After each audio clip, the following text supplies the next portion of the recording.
Hey everyone, welcome to Rambling with RamblePak, and this time we're going to record it. We're not going to live stream it, but with me is my buddy JoeyMaracuya. Introduce yourself. Hi, I'm JoeyMaracuya. I have never existed before. I swear. It's 100% factual. Never been shadow banned on Twitter before. Never been shadow banned on Twitter before. But I occasionally stream on Twitch, Mondays and Thursdays, 7 p.m. Eastern Time. And boy, do I love some video games. And boy, do I love the yearly video game cringe. Although, we'll see how things go this year. And for some of you might already be familiar because he would join me with the A Steve podcast. Some of those episodes are still up on the now gathering dust RamblePak Extras channel I made that is kind of pointless, save for being a home for the Seamus Young streams I did. Also joining us is my buddy Ross. Hey. You'll probably know him from other discussions and collabs because I love talking with him about video games. So today, talking about the Video Game Awards and the nominees, something that we do every year. So I wanted to do a couple of things before we really get into the nominees, which is clarifying some information and misunderstandings a lot of people have of the Game Awards, because already seeing some of the discussion and discourse on social media and in some Discord channels is very interesting, and clearly nobody reads the rest of the website. But at the same time, a sort of like public service announcement, which is don't take the awards seriously because they're a big joke. We watch. Have fun with it. Yeah, have fun with it. We watch primarily for the announcements because we are consumer whores, and how. Honestly, at this point, the Video Game Awards have the most surprises. Like, the Video Game Awards feel more like E3 than E3 was feeling like, and definitely more than Summer Games Fest and all that feels like these days. Because you can actually be surprised at the Game Awards. That's the best way to enjoy it, and by watching it with friends. So, which is what we're going to be doing December 12th. We're going to be, I know me and Joey at least, Ross, of course, you're invited December 12th when they do their live stream starting at 7:30. We'll probably start at 7, and we'll watch the Game Awards live and commentate, and that'll be right here on this channel, RamblePak 64 on YouTube. But the first thing I want to clarify is a lot of people discussing, firstly, Jeff Keighley, and he even said it himself this year when discussing the nominees, he's not part of the nomination jury, nor is he part of the voting jury. He hosts the show, he arranges guests, he arranges a lot of what's going to be there, he organizes it, but he of course controls the funding and how everything goes, but he does not actually decide what goes on there. And he will, of course, decide some of the rules, which is also a point of contention this year. In regards to the Shadow of the Erdtree DLC debate, what I will say for now is there is technically precedent for it. In 2016, the Witcher 3 Blood and Wine DLC beat Dark Souls 3 and everything else for Best RPG category. Also, wasn't Monster Hunter Sunbreak one of the nominees at one point? I feel like it was. Sunbreak might have been an ongoing. That might have been the same. That one was that last year? Same year as Phantom Liberty winning Best Ongoing? Yeah, Phantom Liberty is another one. So there is a degree of the thing is, like, most of those were stuck in ongoing. They did not leave the ongoing category. With Shadow of the Erdtree, it's a bit more of a discussion, especially considering the price point and the amount of content a lot of people argue, but others, their feeling is, so it's kind of a divide. You have everyone against Shadow of the Erdtree being included, and a lot of the FromSoft and Elden Ring lovers that are completely for Elden Ring winning twice. So it's interesting. I just hope Matan doesn't show up and, like, if Elden Ring wins again, I just hope Matan doesn't show up and, like, steal the moment away from them like he did before. Oh, the kid? Yeah, the little kid. Yeah, he's banned from all of events, evidently. I mean, good, but it was, man, that was unfortunate. I think I don't know if we kept it. I think we did though when we were watching. We're like, who's that kid? Like the whole time watching, who's that kid? I mean, what's he doing there? Why is he there? And then it's just, and the poor Japanese Reformed developers. Orthodox Rabbi Bill Clinton or whatever the hell it was. That was upsetting because they deserved that win. Anyway, we're getting off base already. But the last thing is, this is specific, of course, communities, because unfortunately the culture war is unavoidable these days. It is everywhere. You can try and avoid it, and it will catch up with you. And that involves people even discussing the Game Awards being rigged and Western journalists and yada yada.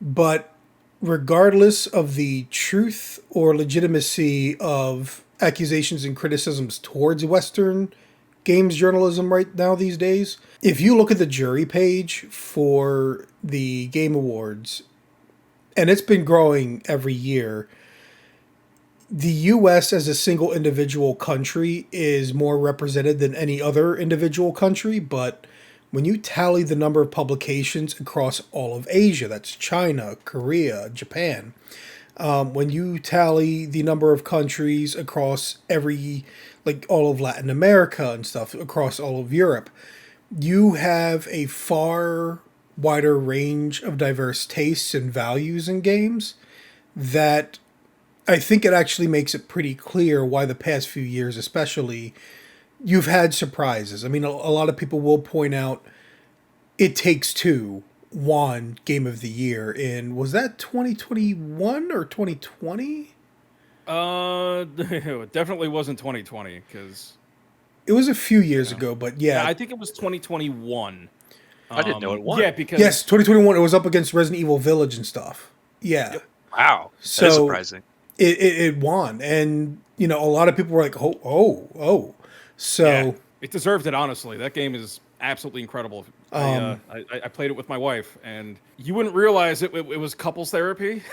and then you start playing it, and then you end up having to work together. It really did embody what it means to be in a relationship. In like a very Nintendo kind of way. Strong recommend. Try it out. Play it. It's awesome. I just want to put that out there because at this point, I think the nominations and the voting is about what you could expect. My biggest gripe, as always, is with the categories themselves, which, to get closer to the actual discussion of nominees and stuff, we're not going to discuss every category. Some of these categories are just completely not of interest to us, like best esports game, athlete team, which they have whittled down. They used to have best esports coach and stuff like that. That's true. They had best esports presenter, so they're whittling that down. It's like three categories that they had that. What is an esports presenter? What does that mean? Someone on the mic presenting like a commentator, the like a sportscaster. It's like Tony Schiavone winning an award. Okay, think about Tony Schiavone winning an award for best wrestling commentator. I mean, that's actually like a good. Or Renee Paquette. I'm not gonna shit on it. I'm gonna stop shitting on it. So that's not something we're going to be talking about. Maybe best mobile game, because I have just one thing. But some of this stuff where we're not going to, and also like innovation and accessibility, we're not qualified. Like, I don't use most of the accessibility settings. I don't need most of those accessibility settings. I don't think any of us do. So we're not qualified to discuss that category. To that point, and I'm just gonna kind of elaborate a little bit on that. The biggest problem with innovation and accessibility is that more than ever, you actually have to be hands-on with the game and play around with it to really understand what it is that they're trying to get at with accessibility. Like, I've been playing Black Ops 6, and I'm sitting further away from the TV. I would like my text to be bigger, and so I look at all those things that it offers. Still, nothing has really touched The Last of Us Part 2 in that regard. Like, you could be completely blind, and still be able to play that game. It's incredible. Sony's done a really good job with that. Like, Yeah. across the board, their games usually have very good accessibility settings. Yeah. Just like they also have their customizable controller they sell. So that's stuff that, we've looked into it because we did our Yeah. one panel where we looked into it, did some research and stuff. But when it comes to what these individual games are doing, which one's better than the other, that's not something we're really. And do any of us play VR games? I mean, I did, back when I was actually able to hook up my PSVR, but like that's, Unless you requires its count own the power source and it's time. tucked away. The time at GDC when Arvin and I put on VR headsets and then got instantly sick. We were both just like, oh! Oh. It was like some sort of maze horror escape game thing, and we were like, oh, let's just try this out. And then like 10 minutes later, we were both just like, nope, gotta get out. Oh man. And I think two others will be skipping our best community support because it's kind of a weird category. Like, to me, I feel like that's also customer support, right? Like, maybe it's more about how well they are on social media, but it's one of those weird categories that I'm like, I don't know. Like, how do you measure that? Like, unless you actually need support for your game.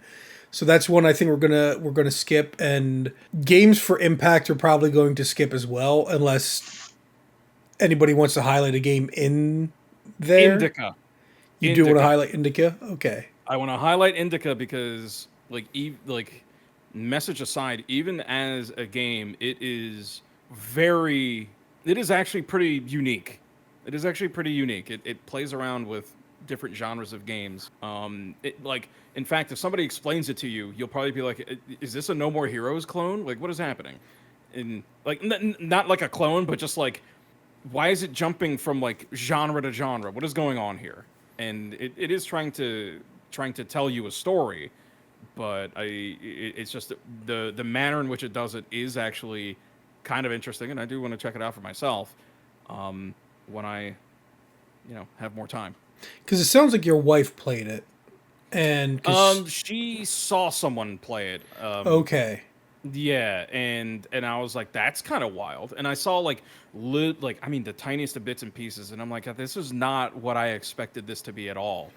And well, it's got that indie Oscar bait French movie poster, like all the old ladies like in black and white laughing at the younger woman, and the way they're all just, it's like, I guess you could call it a vibe, but it's a vibe that I'm like, well, okay. That's judging by what was explained to me, like that right there is supposed to be a little bit satirical, and then but then it actually does get in with its message a bit later. But it's one of those things where it's like its message is important in the way that the message in It Takes Two is important, where it's about getting you don't really realize it's about this thing while you're playing it because you're fascinated by the experience. At least what I saw, I was like, this is kind of wild. It was definitely different, and it wasn't your typical game for Impact, if you will, where it's listening to a lot of different stories from a lot of characters. It's interesting. A little out there. Interesting. So there you go. At the very least, look up Indica, see for yourself, because for me, the marketing didn't seem like a game that would be up my alley. But now, I mean, I'll grab trailers, put them into the video for people to look at. So seems like an apt category for Impact. Yeah. I was wondering what kind of impact, and you mentioned it was Oscar bait, and I was like, oh, that kind of impact. I see. Well, cultural impact. Typically, honestly, yeah, it's typically some kind of. Yeah, right. It's simply some kind of like social messaging or something like that, but not like the speed at which it hits somebody when you throw it. Got it. No. I still say that Silent Hill 2 should have been in Games for Impact, because I think what it talks about, like the subject matter in that game, is very impactful. We'll get to that. Right. We'll get to like that. where I'd put like Bastion, OG Bastion, way back when. Yes. So, actually, I'll go through the different categories, but let's start with, because it has nothing to do with the games themselves. Oh boy. Content Creator of the Year, one of the only categories I did vote for. Oh, it tells me 0 votes. Can you vote daily? I'm trying right now. We might be able to Find vote out. daily. That would be wild. If we can, then I will vote daily. I'll vote every day for Usada Pekara. That's exactly what I was going to do. 100%. She has a pet monkey. Okay. Yes. Vote for the rabbit. Vote for the rabbit with a pet monkey. And that's the thing. Like I've seen some other people talk. Like Queso, I've only seen. Like it's funny because I have heard of him for the first time this year, and I've seen him for like reaction clips when playing Elden Ring and stuff. But he's what you normally get with a streamer. He has the loud reactions that make people laugh and stuff. Don't know much else about him.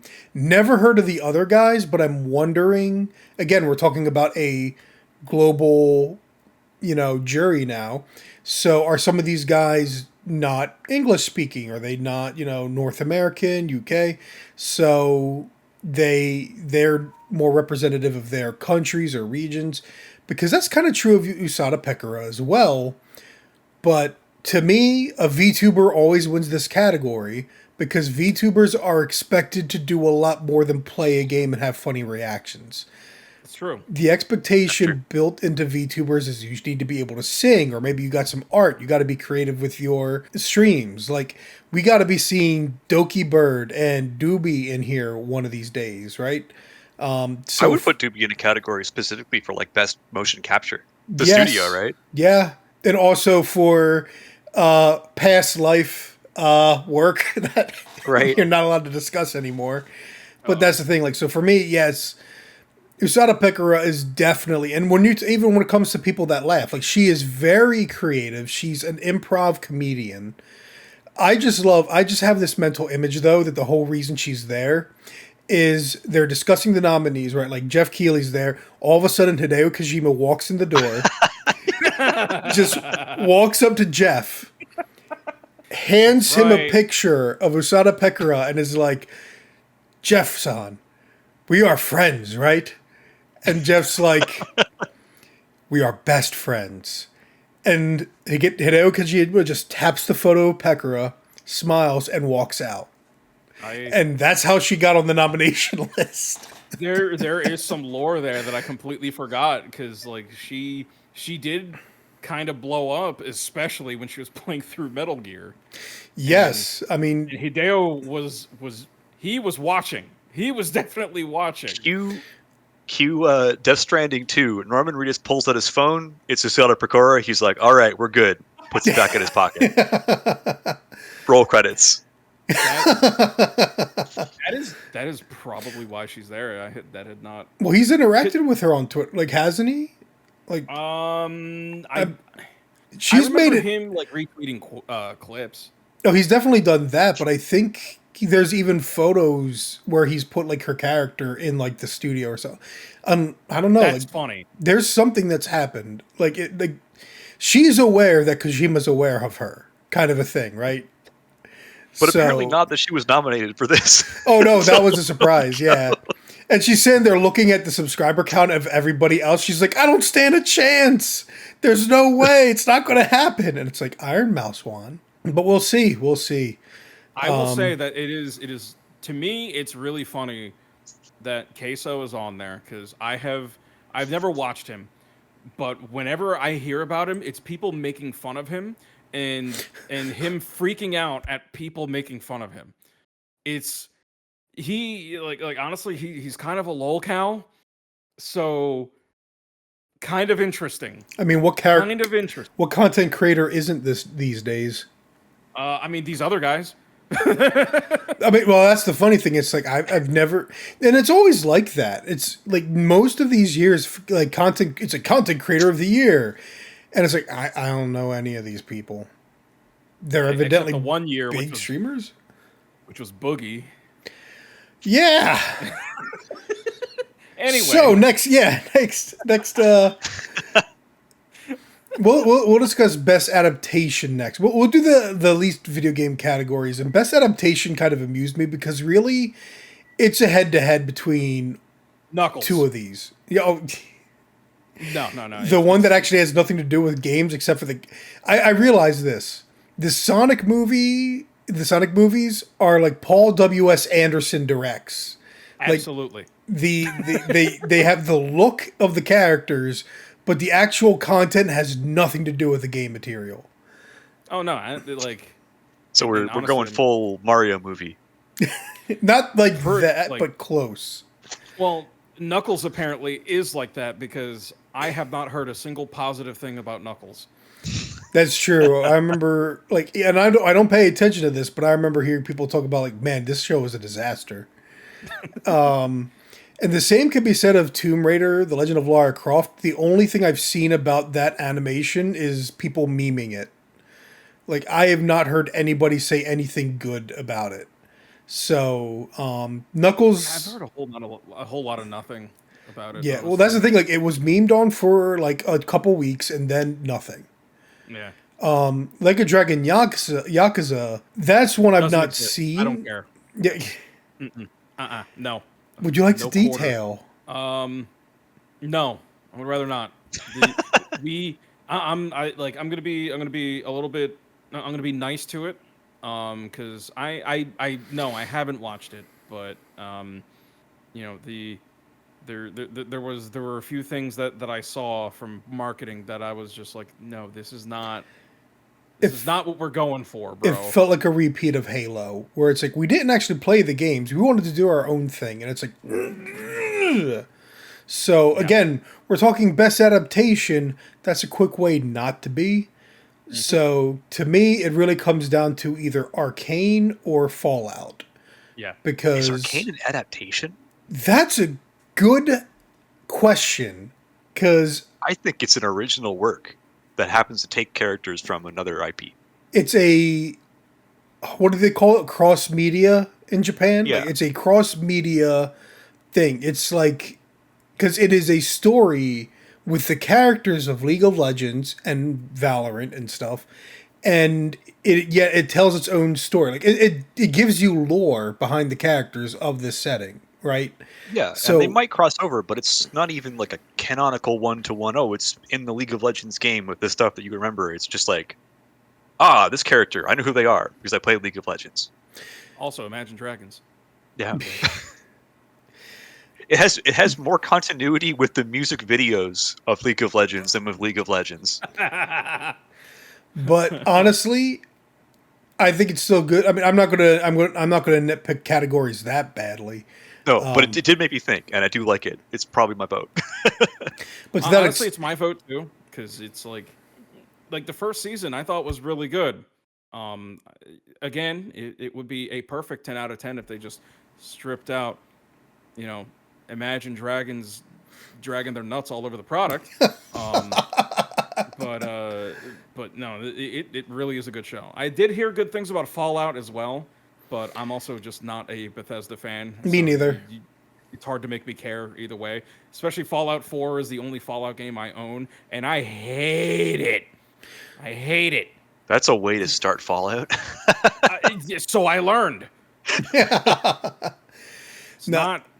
And that's great. That's the thing. Bethesda Fallout and old Interplay Fallout are two different things, effectively.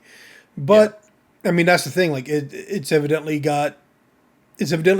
A lot of people have liked it. There are debates regarding whether it screws with the continuity of New Vegas or not. But otherwise, it seems like a good show. People that like the games like the show. People that never played the games like the show. I'd be curious which one's going to win. I know some people are betting on Arcane, but this is one of those things. Again, it's not necessarily popularity, and I know some people are talking about, well, in certain countries, League of Legends is huge, and therefore, and it's like, yeah, but certain countries only have 4 votes. So the global does have an impact, but at the same time, it's like you can't judge like, oh, it's huge in China, or that's not. That you got 4 publications from China. That you're not having everyone in China vote. I will say, if Knuckles wins, absolute shenanigans. There is something sinister at play if Knuckles wins. I mean, that's the funny thing too. We're talking about like if you can vote every day, how much does that 10% influence? And if it's a neck and neck amongst the press, how strong is your fandom? Sonic fans will stuff the ballot. Okay. I guess let's work backwards then. Let's go with best multiplayer, which I have mixed feelings on for a few reasons. This is a very tough category for me. Because most of these games, all right, who are the nominees? We got Call of Duty Black Ops 6, Helldivers 2, Super Mario Party Jamboree, Tekken 8, and Warhammer 40k Space Marine 2. And the thing is, most of these games you will play for a while and then you'll burn out on and not come back to for a bit. Yeah. Except Super Mario Party Jamboree. You don't play Super Mario Party Jamboree every day, but it's always there for when you have friends over, and it is always a good time. Yeah, especially after a couple of these. Yeah. Mario Party really hits different after a few adult beverages.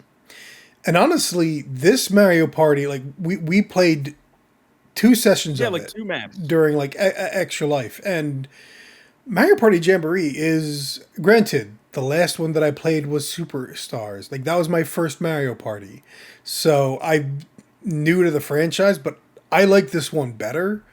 I really like Mario Party Jamboree. So it was fun. Like, yeah, that's an interesting way to put it. Ross, do you? Because I want to hear from you real quick. For sure. As far as multiplayer goes, do you dabble in a lot outside of, like, just in general, like beyond just the multiplayer, like whatever's on Earth Defense like, Force 6 was robbed. I wish that was on here. It's the best one. It's easily the best one. It's the one with the most, like, I see what they're doing and they're trolling me on purpose moments. There's a part in Earth Defense Force 6, not to spoil it for anyone who cares, tune it really quickly, but there's a part where it says, the Earth Defense Force 9 has begun. And you're like, oh. Right, yeah, I heard about that. And I was like, what do you mean? So is the next game in the series going to be 10? Because I've played 7, 8, and 9 in 6. I love it. It's just that's the kind of self-aware humor that that we need more in gaming, and that's why I'm also happy that, you know, from my buddy AV Hobbies, he sent me the trailer to Showa American Story. Right. Bonkers, absolutely insane. And it's the same kind of, like, really, really out there but very creative humor where it just has you thinking, like, what do you mean? Like, it has you asking constantly, what do you mean? Yeah. You have to play to find out. It has that very Suda 51 energy. Yeah, Suda 51. I never thought he would have such an influence on the gaming industry the way he does. I thought he was very niche, whichever version it is. And Earth Defense Force 6 is clearly, you know, it's definitely up that alley. Yeah. It's also one of those, like, we don't have a big budget, so let's just get the best value out of everything we can, which I respect a lot. Like, not enough franchises actually do that. In fact, there's a lot of, like, franchises that do a one-off moment that could easily have been used for more, and they're like, well, but I mean, it's just for that, which is a super luxury mindset to have, for sure. Yeah. Yeah, I mean, we're looking at Black Ops 6, which evidently you've been enjoying, Joey. I have not played Tekken 8. For me, it's funny because a strictly competitive game, I'm like, I don't feel will ever beat a game that's either more full featured or is more which is funny because Super Mario Party Jamboree is fully competitive, but a different kind. It's the friends or family on the couch kind. Black Ops 6, I mean, it's always weird seeing Call of Duty. Like, do you understand what I'm saying if I say, even if Call of Duty is still selling well, the cultural relevance is gone? Oh, absolutely. Okay. I mean, I don't know if you remember, but way back, I think when Black Ops 2 came out in 2012, which is insane to think, there was an ad campaign. It was either that or Modern Warfare 3. There was an ad campaign that was out, where they had, like, a partnership with, like, I think it was Monster, and, you know, you get COD points if you know, redeem codes and stuff like that, or some trash. Um, and it said, "Oh, it's Call of Duty time." Like it was that window of time. It's like, "Oh, it's Call of Duty time, guys." And that was like, yeah, it's that time of year again, a new Call of Duty, and they were capitalizing on it. There was definitely a, you know, Do you think they a just like overproduced sequels to the point where people don't care anymore? As we've seen like so many franchises do, oh, dude, where I it's was so one of those constant. people. Yeah. Okay. Like, I think it's also just like it's got its audience that plays it comfortably, yeah. but the like so it's not new. It's It's not it's fresh. turned into a FIFA. Yes, Oh, absolutely, it definitely absolutely. It has. was.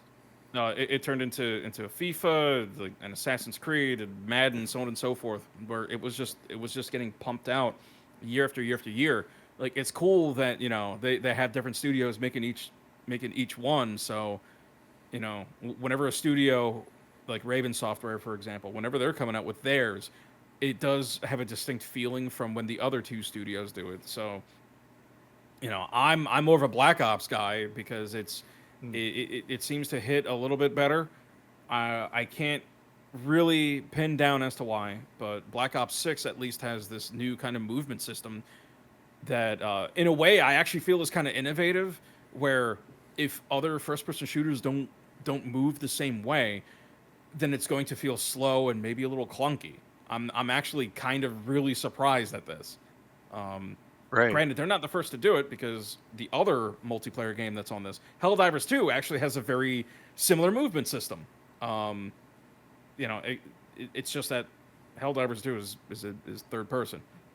Uh, the the big thing is Call of Duty doesn't get my vote this year because as far as the multiplayer experience goes, it's the same. They haven't innovated in how matchmaking works. They haven't actually. I'll have to come back to that in a few days because ranked play is coming out soon. Oh It's not boy. out yet. I feel And like you can almost see some of the problem in how they've had to credit it. Treyarch, Raven, Activision, Xbox. Cool. Well, you have Let's developer, and just then you slice that have pie up. you got two developers and two publishers. yeah, Yes. yeah, Whew. and it is clear as day that the multiplayer developer and the campaign developer are different. Mhm. I don't know where Zombies comes in. I haven't played that one yet, It's like Mass Effect but yeah, 3? Yes. I get a strong feeling Raven would be more multiplayer than they would. Well, then again, I don't know. You know, I actually yeah. met the director of the Mass Effect 3 multiplayer. She was super nice. Oh, And, like, we talked about, she was like, oh, I didn't realize people actually enjoyed the multiplayer so much. And I was like, you have no idea how many Bro, people like people that loved it. multiplayer. there were a lot of people that Yeah. loved it. Yeah. The thing is, it got a lot of complaints because you're talking about a role playing game that is single player. And so people come into it like, why do I have to play multiplayer to blah, blah, blah? And you didn't have to. It had No. no business being in that game, but it was super fun. That's the thing. A lot of people loved it. So naturally, it's left out of the Legendary Edition or whatever. No, I think for me, though, yeah, it's like if there were a head to head for me personally, it would be Helldivers 2 and Space Marine 2. And Yeah. That's no, where I was going to segue into. It's Space Marine 2 feels very much the same, and Helldivers 2 feels like they started that as the base and they expanded that into the whole game. Yeah. and for well, Helldivers 2, I started late because you got it for me for my birthday, Joey. Thank you very much. So I only got 20 some hours into it, but I became obsessed with Space Marine 2. So I do have a bias, but I think the biggest thing for me with Space Marine 2 is it's a complete package. You have single player story. That story is also cooperative. You have the cooperative operations, and then you have, though it's evidently content starved, a PvP that's supposed to be pretty good. I mean, I played PvP and I was like, I'm not coming back to this.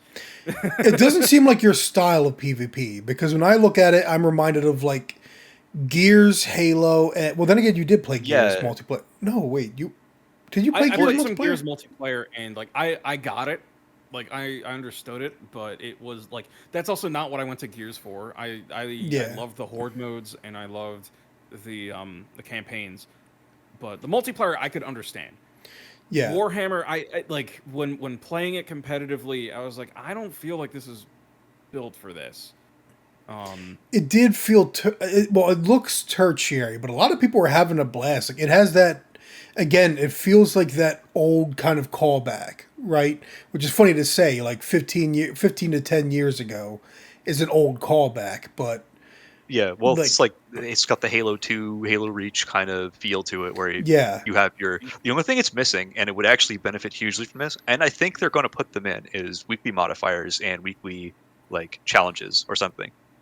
I would be down with that. I would Yeah. absolutely go back. I mean, that's one of the things, like, because my pick is Helldivers 2, and that's why I kept going back to Helldivers 2, because Exactly. they had little events going on all the time, and I was like, oh man, I got to check this out. I would love to log into Space Marine 2 and find out that it's Lictor week, and there's like 6 Lictors waiting to kill me right at the start of the match. No.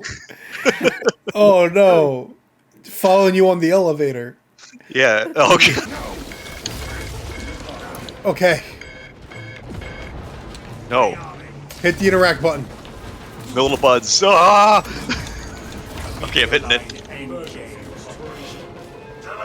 Wow, that Look was at how many I warriors. lost all my arm. Oh god! no way. Well, there goes the gene seed.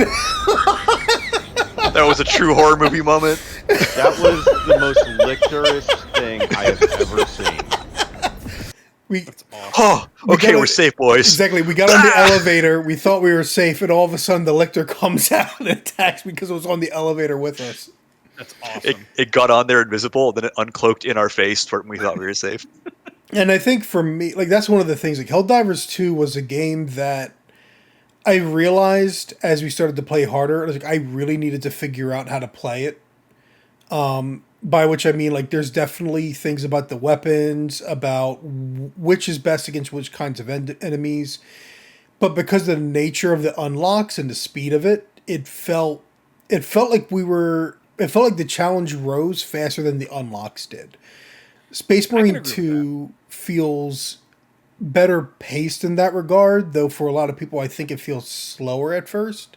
But also, we'll get, I'll get to that when we get to best action game, because I think part of it for me as well is just the way this game is designed is absolutely phenomenal. I mean, but- dude, it's one of the games of the year for me. Like it's in my top 5 game of the year. Like this, Space Marine 2 is phenomenal, and it kicks ass. Like at its core, it kicks so much ass. You gotta play it. So, but that's the thing, like, Helldivers 2, Mario Party Jamboree, Space Marine 2, I would not mind any of these 3 winning. I mean, I've played all 3 of them, right? Yep. Tekken 8, I don't know enough about, but it's like, okay, 2v2 fighting game. Oh, 1v1. Well, sorry, 1v1, you're right. Sorry, my bad. Then Call of Duty is Call of Duty. And granted, again, you want to talk about feature, like, you got the zombies mode, and then you got the competitive multiplayer, so it technically has all of that too. But, I don't know. I mean, I don't think there's necessarily a bad option. Is there something you feel like, other than Earth Defense Force 6, obviously, is there something you feel like is missing from here? From the multiplayer category? To think about that one. Yeah, I have to think about that too, because I mean, there's no way it would ever make this. In fact, I'm not even sure it would be from this year, but MechWarrior 5 has like actually really fun co-op. And it's like the kind where you bring your friends, but I'm not sure if it came out this year. Yeah. All right. Well, it's not an ongoing service though. It's just it's a game that dropped, and now there's clans that came out. But I think it might be like unfortunately situated on either year in between, because I don't know when 5 first came out. Now, best banger of a co-op set up though. Sorry. Best sim strategy is an interesting one because evidently it also includes tactical role-playing games. So, yeah. It's one of those genres that I would have skipped because again, it's like I've not played Frostpunk 2. I don't really play this genre. My brother plays this genre. Unicorn. I have much stronger feelings here than on multiplayer, in case you're wondering. anything you've got on your mind right now? There's no Fire Emblem, which is unfortunate because I thought Engage was pretty good. That was Story last year. Was it? Yeah, Engage was that last year. Yeah, I think it was Interesting. even nominated, actually. I would have put Reverse Collapse in here as well. It's under the radar, pretty clearly why that would be the case, but it's definitely my tactics game of the year. No, It is a really interesting game. did I get it right that it was a XCOM style game? Yeah, it's a bit of an XCOM meets like Advanced Wars almost type game. Oh with, my goodness. Fewer units though. You like a lot of missions you play with like under 6 units, and most of them it's like 2 or 3, and you face a force that's like, I don't know, like at least 50 on a lot of them, because it has like a stealth system and it has homages to like Metal Gear as you're playing it. You sneaky son of a gun. This is a girl's frontline game. It is indeed. What? It's the game that the same developers made before they made Girls Frontline, and they were originally a tactics game developer, and they went back to their starting game and did like a redux that's in a lot of ways new stuff as well. And you've never given me the full name either, because I've actually heard of this. It's just it got overwritten by Reverse 1999 or whatever. Right. Reverse Collapse, codename Bakery. Not what you'd expect. Okay. No, it's because it's all about that cake. You know what I'm saying? Okay, so I might end up putting this to my Steam wish list after all. Did this release this year? I'm pretty sure it did. It was in early access for a little bit, though. I guess it depends. If you Initial include that. release date 2023. It's not a mobile Are game. all my though. games from 2023? Not well. Technically, Earth Defense Force 6 is in Japan. But yeah, platforms are Nintendo Switch and Microsoft Windows, so it's not even listed as a mobile game. That's interesting. All right. Well, it's not a mobile game; it's a PC game all the way. So It's made in Unity. okay, that's interesting because I know Unicorn Overlord is one of the big things this year that would be in my wheelhouse normally.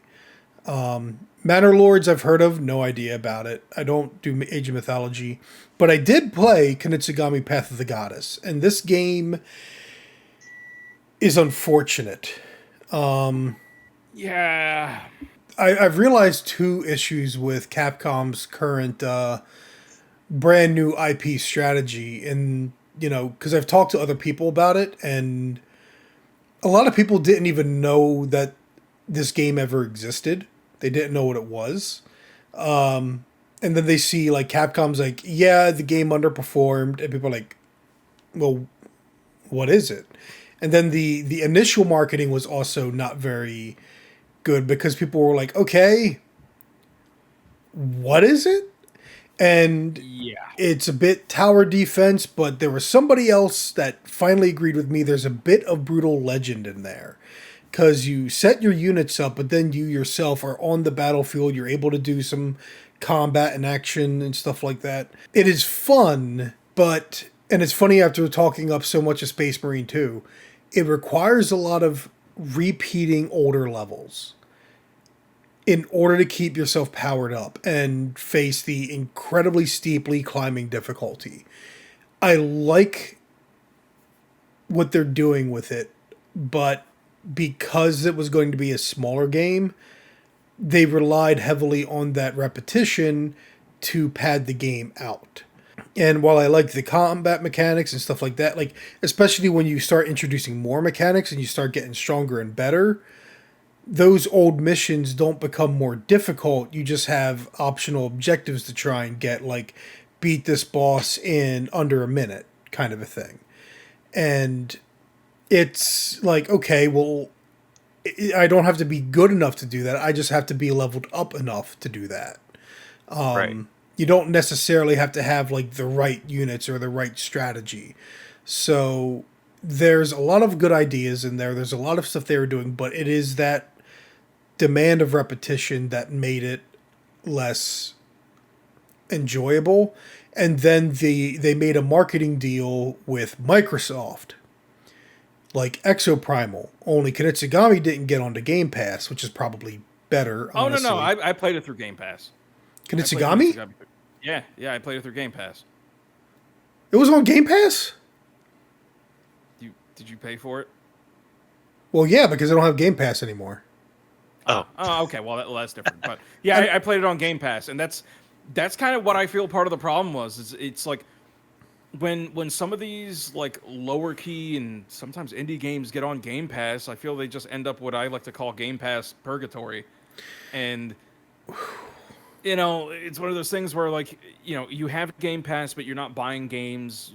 You're just kind of going through the catalog and like, okay, well, I'll try this out because it's no extra charge, and that's kind of how I felt about it. I feel like it would have been. I'm so torn with the game because I think it's cool, but I didn't stick with it. Obviously, it's I feel that I feel like this would have been a PS2 hidden gem. Oh, definitely. It definitely has that kind of feel. It's a fresh idea. Because this thing, like, it's okay, it's tower defense, but it doesn't feel like it. It doesn't feel like most tower defense executions. And again, it's got that element of Brutal Legend to it, which, man, if you sold that to fans of Brutal Legend, they'd be interested because there's no chance of a Brutal Legend 2 ever happening. Yeah. Now, granted, it's not exactly like it. It's just got some similarities, some similar feels, but there's also, it doesn't have much of a story going on, so you're more in there for the aesthetic of it, the look and the style. And again, when Microsoft has your marketing, and there's a lot of people that just because they don't play on PC, they don't have an Xbox and they have no interest in one, they're only paying attention to PlayStation and Nintendo events. So this game completely, nobody knew about it because it was only Microsoft featuring it at their events or Capcom at some of their own. But it's a shame because this is 2 years in a row Capcom's released a brand new IP, and this one was at least priced better. It wasn't a full $60. It was more budget title. That was wise on their part. Wait, Exo Primal was a full Exo $60? Primal was a full $60. Boy. Yeah, and being a live service game. And dude, again, like, not even, I don't even think I was fully done the campaign of Space Marine 2 when I was like, this is what Exo Primal should have been. It shouldn't have been a live service. It should have been like this. It should have just been this. Yeah. Dude, that's what I wanted. I thought feel that all the time with so many games. Dude, it would like. How much better would Genshin Impact have been if it was just an open world actual clone of Breath of the Wild and not a live service game? Oh my goodness. But it made billions of dollars. I know, which is the really unfortunate thing because all the monetization stuff sucks. It sucks so bad. Yeah, they're like, oh, we feel so sad for you as they're burning stacks of cash. And it's like, and there's times when I was playing, because I'm not anymore because it's a live service game that steals your soul. But like, when I was playing it, I was like, this could have been a really, really good open world game, and it was for like an hour or two. And then it's like, but also you have daily missions, and you play those, and it's like the fun is like dispelled forever. Sucked right out of you, yeah. Yeah, it's been removed until more content drops. And I was like, this is so sad. It could have just been one release of the good parts, of which there was a lot. So, I mean, I don't know what I would vote for in this category. I voted for Vanillaware. Like, they deserve a dub. And honestly, if I played it, I probably would as well, but I have not played it. But I can say, Kunitsugami, I liked it. I'm glad it's getting a mention, a nod, but it does not deserve the win. Yeah, we'll see if they get to a sequel. In my heart, though, it's still Reverse Collapse. That did come out in 2024 out of early access. It was early access. Early access until okay. Yeah. Okay. All right. All right. Next category is Best Family. In other words, Best E-rated game. Because that's really what it means. And that's the funny thing. This is where I do want to nitpick, because when I hear Best Family Game, it's like, oh, fun for the whole family to play. Mario Party Jamboree is the only eligible winner because everything else is single player. Right. But Yeah. no, now I know for you, Joey, Astrobot is the clear winner here. He's my boy. Astrobot is such a joy. All you have to do is just listen to the soundtrack, and then you start feeling good. Like that's how it starts. It is the best Mario game not made by Nintendo. And for some people, it is a better Mario game than Nintendo. Absolutely. I think the sleeper hit here would be the Plucky Squire, because I haven't played that. I saw how that game looks, and it's got me interested. Yeah. Again, just I love its presentation. I think it's super creative, and it does make me want to check it out. And I've heard nothing but good things. That's going to be a sleeper right there. If that one wins, I wouldn't be surprised. I got a friend that at church that played it and loved it, and I got to see a little bit of him playing it. It's very imaginative, and it plays around with a lot of things. I didn't want to check it out. Yeah. I want to give it a look, but it came out in a bad year for me, man. Princess Peach Showtime is kind of confusing because when a lot of people like the look of it, but then it released and people are like, it's fine, it's easy. So, and we're going to get to what I've realized. Nobody voted for Thousand Year Door. I was about to say. Paper Mario Thousand Year Door remake came out this year. Wouldn't that have been best Nintendo game then? Just in general? Oh, well, because in the category, it's almost all Nintendo. It always is. I mean, there's not a lot of other people making good games of that quality. Yep. But I'm actually kind of surprised Shadow the Hedgehog isn't on here, but I'm wondering if it's because it's E10. Is it E10? Actually, hold on. I'm going to look that up. Does that really matter? That's such a Shadow the Hedgehog thing to be. Like, faux edgy, but actually I'm E10. It absolutely is. Where's the age rating? Wow, Sonic X Shadow Generations on Steam is overwhelmingly positive. What is happening? What is wrong with this world? What is happening? Yeah, it's E10. It might not be. I don't think it's allowed. I don't think it qualifies. There's a gun in it. I mean, this is also one of those things where we'll see it in other categories, though, because Astrobot is one of the Game of the Year nominees, and none of these other games are. So it's like, well, if Astrobot doesn't win by default, then what does that say about these other categories? Because again, it's like, this isn't best fun for the whole family. This is best, kids can play it. Family rated game. So if Astrobot is better than these other games just to be worthy of that nomination, then why would it lose to any of these other games? Unless, again, we're talking Super Mario Party Jamboree because it's fun for the whole family. Yeah, honestly, that's why it has my vote for this category, because you can have multiple people play it. You can have your whole family play it if there's, up to 4 of you. I think there's more fun to be had there. As much as I love Astrobot, it is very much a singular experience. It is a solitary experience. Next would be Best Fighting Game. No more Sifu faux pas, but does anybody else notice what I noticed? You first. You or Ross first, because I've got some opinions. All right, Ross. Is it that Cyclops has the same pose as the Tekken guy? I mean, you're looking at the right box art at least, but for me, this is a collection of old games that did not come out this year. Why is it nominated? Why is it in this category? Marvel vs. Capcom 2, it wins. It wins because Marvel is going to take you for a ride. Okay. Mm-hmm. And I love that the buddy in our Discord point that out. You're right.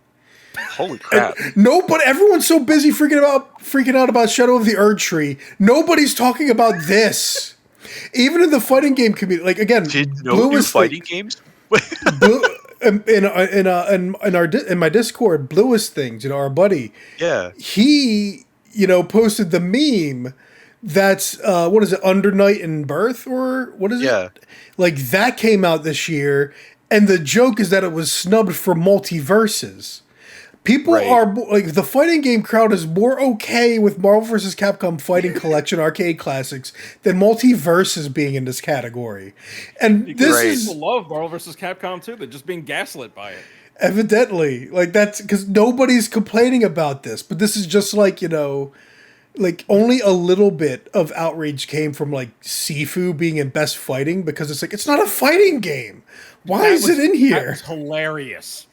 That was so funny. Maybe But- it inherited the Melty Blood curse, and the people have to play it in a washroom. Just have tournaments. But the real head to head here is Dragon Ball Sparking Zero versus Tekken 8. It's going to be one of those two. And Bro, I think you underestimate the power of Marvel vs. Capcom 2. I might. Because at Evo, okay, at Evo there would be like literally any other game would be going on, and people would be chanting "When's Marvel?" That would, You're that would giving be me happening. flashbacks to college, but only why isn't this GameCube used for Smash Melee? Exactly. This is and back then that but- was especially true when Marvel vs. Capcom 3 was a thing. And by the way, that game is poo-poo diarrhea doo-doo ass butter. Yeah, I said it. Well, I will give a counter argument. Dragon Ball Sparking Zero, Latin American vote. Yeah. Again, you underestimate. You underestimate. But how Because, many of them are also You fighting game underestimate players the that would be there at love Evo? and memory of Akira Toriyama and Dragon Ball.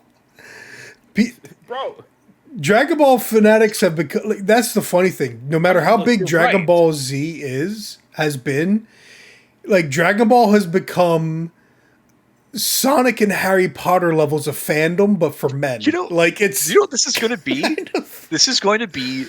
Are you actually a fighting game enthusiast that plays multiple fighting games? Or are you're you a into Marvel Dragon vs. Ball Capcom? fan? Or are you a Dragon Ball fan that's just stumbling in here from elsewhere, who's never played a fighting game in your life, and sees Dragon Ball and just votes? But you wanna make sure they have all 25 different forms of Goku in that game. Dang Oh it. yeah.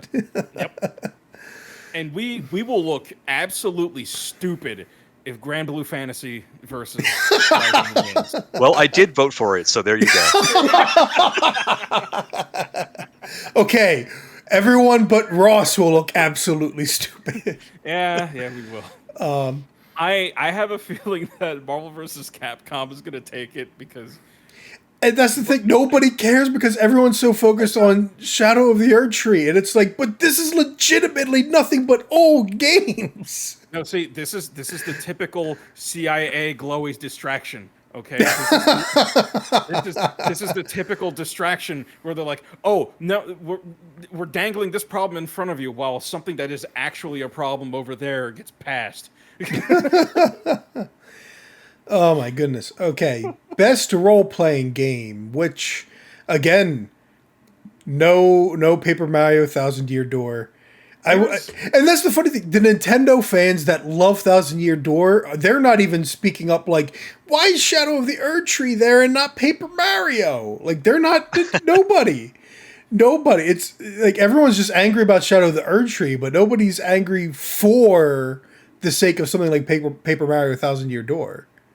Is the anger that it's a DLC update? Yes. It does what kind of make sense.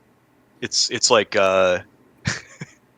it's like the anime awards with Demon Slayer coming back on every little movie, and then it just wins by default because people can't help but vote for it. Apparently, You know, do you guys know if Persona 5 was ever nominated, but also Persona 5 Royal? That's Don't a remember. good question. Because like, it makes me wonder if that would count as well. Also, I got to point out, it actually very much surprised me that the new Dragon Age wasn't here. yeah. I'm genuinely surprised at that, especially like having spoken to my wife about this a lot. She's been playing it, and she has been actually enjoying it. She definitely has said that, you know, it's as if, you know, the writing is a little schizophrenic. So Because sometimes it's really good, and other times you're just like, why? Why are you speaking like a Redditor? it looks like Persona 5 was a nominee for Game of the Year and Best Art Direction for regular Persona 5, Okay. which not Best RPG. And then in 2020, Persona 5 Royal did get nominated for Best Role Playing Game. That is wild. That is pretty wild. Because by and large, I have both versions. They are very much the same game until the very end. This is based on results on IMDb, so I could use the rewind feature here.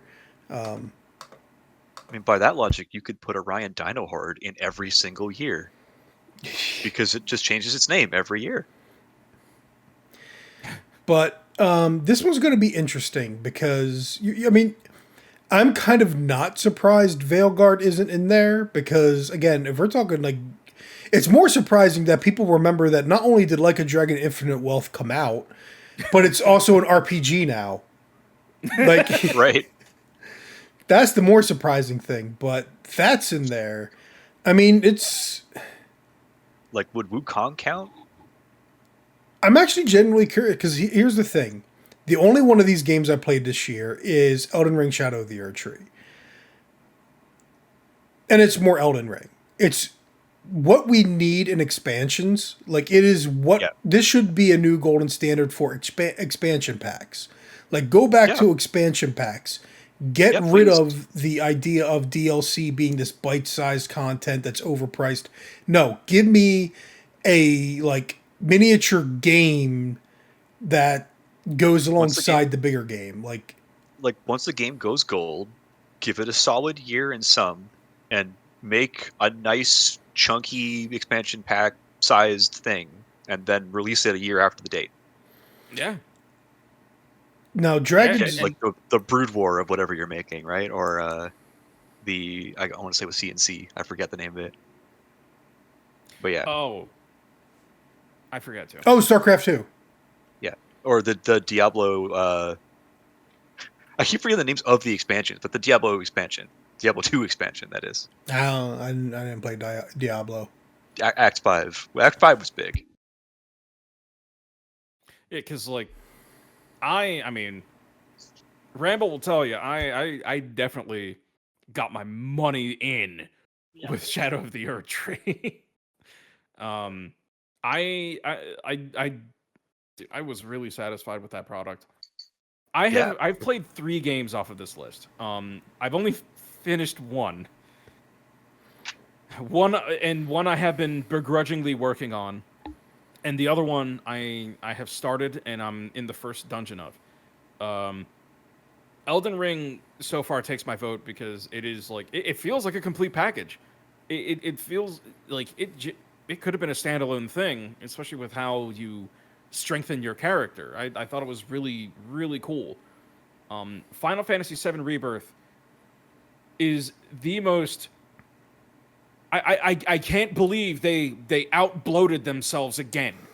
Like, this is like after drinking like 5 of these and eating an entire bowl of cheese curds bloated.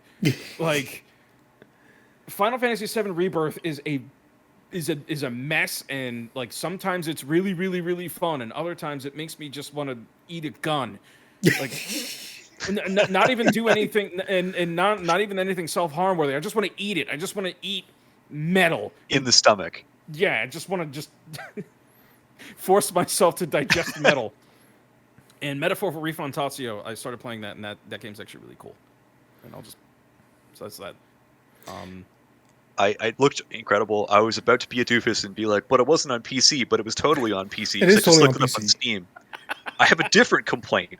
It costs $93.50 Canadian. Oh, why? Oh my God! Why? It's $70 That's the US. base edition. Yeah, the base edition is $70 US. It's like our wow, yeah. Wait, it's There's $70? just certain games that they decide, like the Canadians, like we don't want them. Just get out of here. Yeah, Metaphor is a full $70 game. I bought it for $60 on PS5. That's usually a reversal of how it goes. Huh? Yeah, and normally it's like the Switch tax, Yeah. where you pay more just to have it portably. Yeah. I mean, that's the thing. I gotta finish like Yakuza 5 and 6, and then play Like a Dragon Gaiden, and then Infinite Wealth. So it'll be a while before I get to that. I'm never gonna play. I'm never gonna play 7 Rebirth. So Yakuza 5, actually. I wanted to play Dragon's Dogma 2, but I was never sure if it would run well on my PC or not. I know it didn't run well on Xbox, and then like at the time I was working too much on different videos I was making, and then the more time passed, the more people became disappointed by it. So I kind of stayed my hand, and then Metaphor Refantatio just again came out bad time. But honestly, my gut feeling is that it should go to Metaphor Refantatio. I think it should. I think it's going to go to Elden Ring, though. There's a good possibility. I refuse to take any bets on this. If it goes to Final Fantasy, I'm flipping this desk. Well, we'll get to that when it comes to the actual Game of the Year discussion. But the thing with me and Shadow of the Erdtree is it's something in the gut, right? Like, and part of it is my relationship with Elden Ring in general is I've put more hours into Elden Ring than nearly any other game in my life. I played from, when did it release? 2014? Like for over 6 years, somewhere like 7 or 8 years, I put a little over 300 hours into Destiny 1 and 2 combined. And and across Xbox and PC, I've surpassed that with Elden Ring in 2.5 years. And yet, if you were to put in front of me Metroid Dread, Resident Evil Village, Lies of P, and Bloodborne, and Elden Ring, and say, one of these games you can never play again in your life, I'm like, Elden Ring. You burned yourself out hard on that game. Part of it is I have to do a lot of recording for a video I want to do. It's long. And that's part of the problem. And the DLC, someone pointed this out, Pat from Castle Super Beast was like, if the game could start you off at the DLC, he'd play the DLC like 3 or 4 more times. But having to go through the whole of Elden Ring almost to get to the DLC is a huge impetus to not ever play it again. It's clearly meant to be a end game content, and it makes the most sense to do it after you've done Farum Azula. Yeah. Because Farum Azula has a whole lot better in Dark Souls 1 when the game was like 20, 30 hours, not like 90 hours. And think about how early you can access the DLC in Bloodborne, and you are so underleveled for it. Mm-hmm. But that's the thing. For when you get to Shadow of the Erdtree, I like it as more content. It's fun, and honestly, again, lots of new enemies, lots of new art assets, new bosses. But it's not enough for me to say this deserves to be anything more than best ongoing. I know for a lot of people it is, and I think you want to send the industry a message to say this is what expansions ought to be. But I don't know. Bro. I like, and because I feel like I was just alone on my own planet when the DLC came out, because everybody's like, it's too hard. Oh, I can't believe it's like this. And I was expecting you to have a rough time, because most of the people I saw complaining were like big, beefy, jumpy builds. And then you didn't have that bad of a time. No! No! I was also like, no, of course you don't play the DLC in New Game Plus. Of course. Oh, that is something some people were doing this. Yeah. And there's so many, do it. And I'm sitting here like, am I the only one who's playing this game correctly? I didn't know that there was a correct way to play it. And then I'm just like, okay, they're eventually going to release DLC.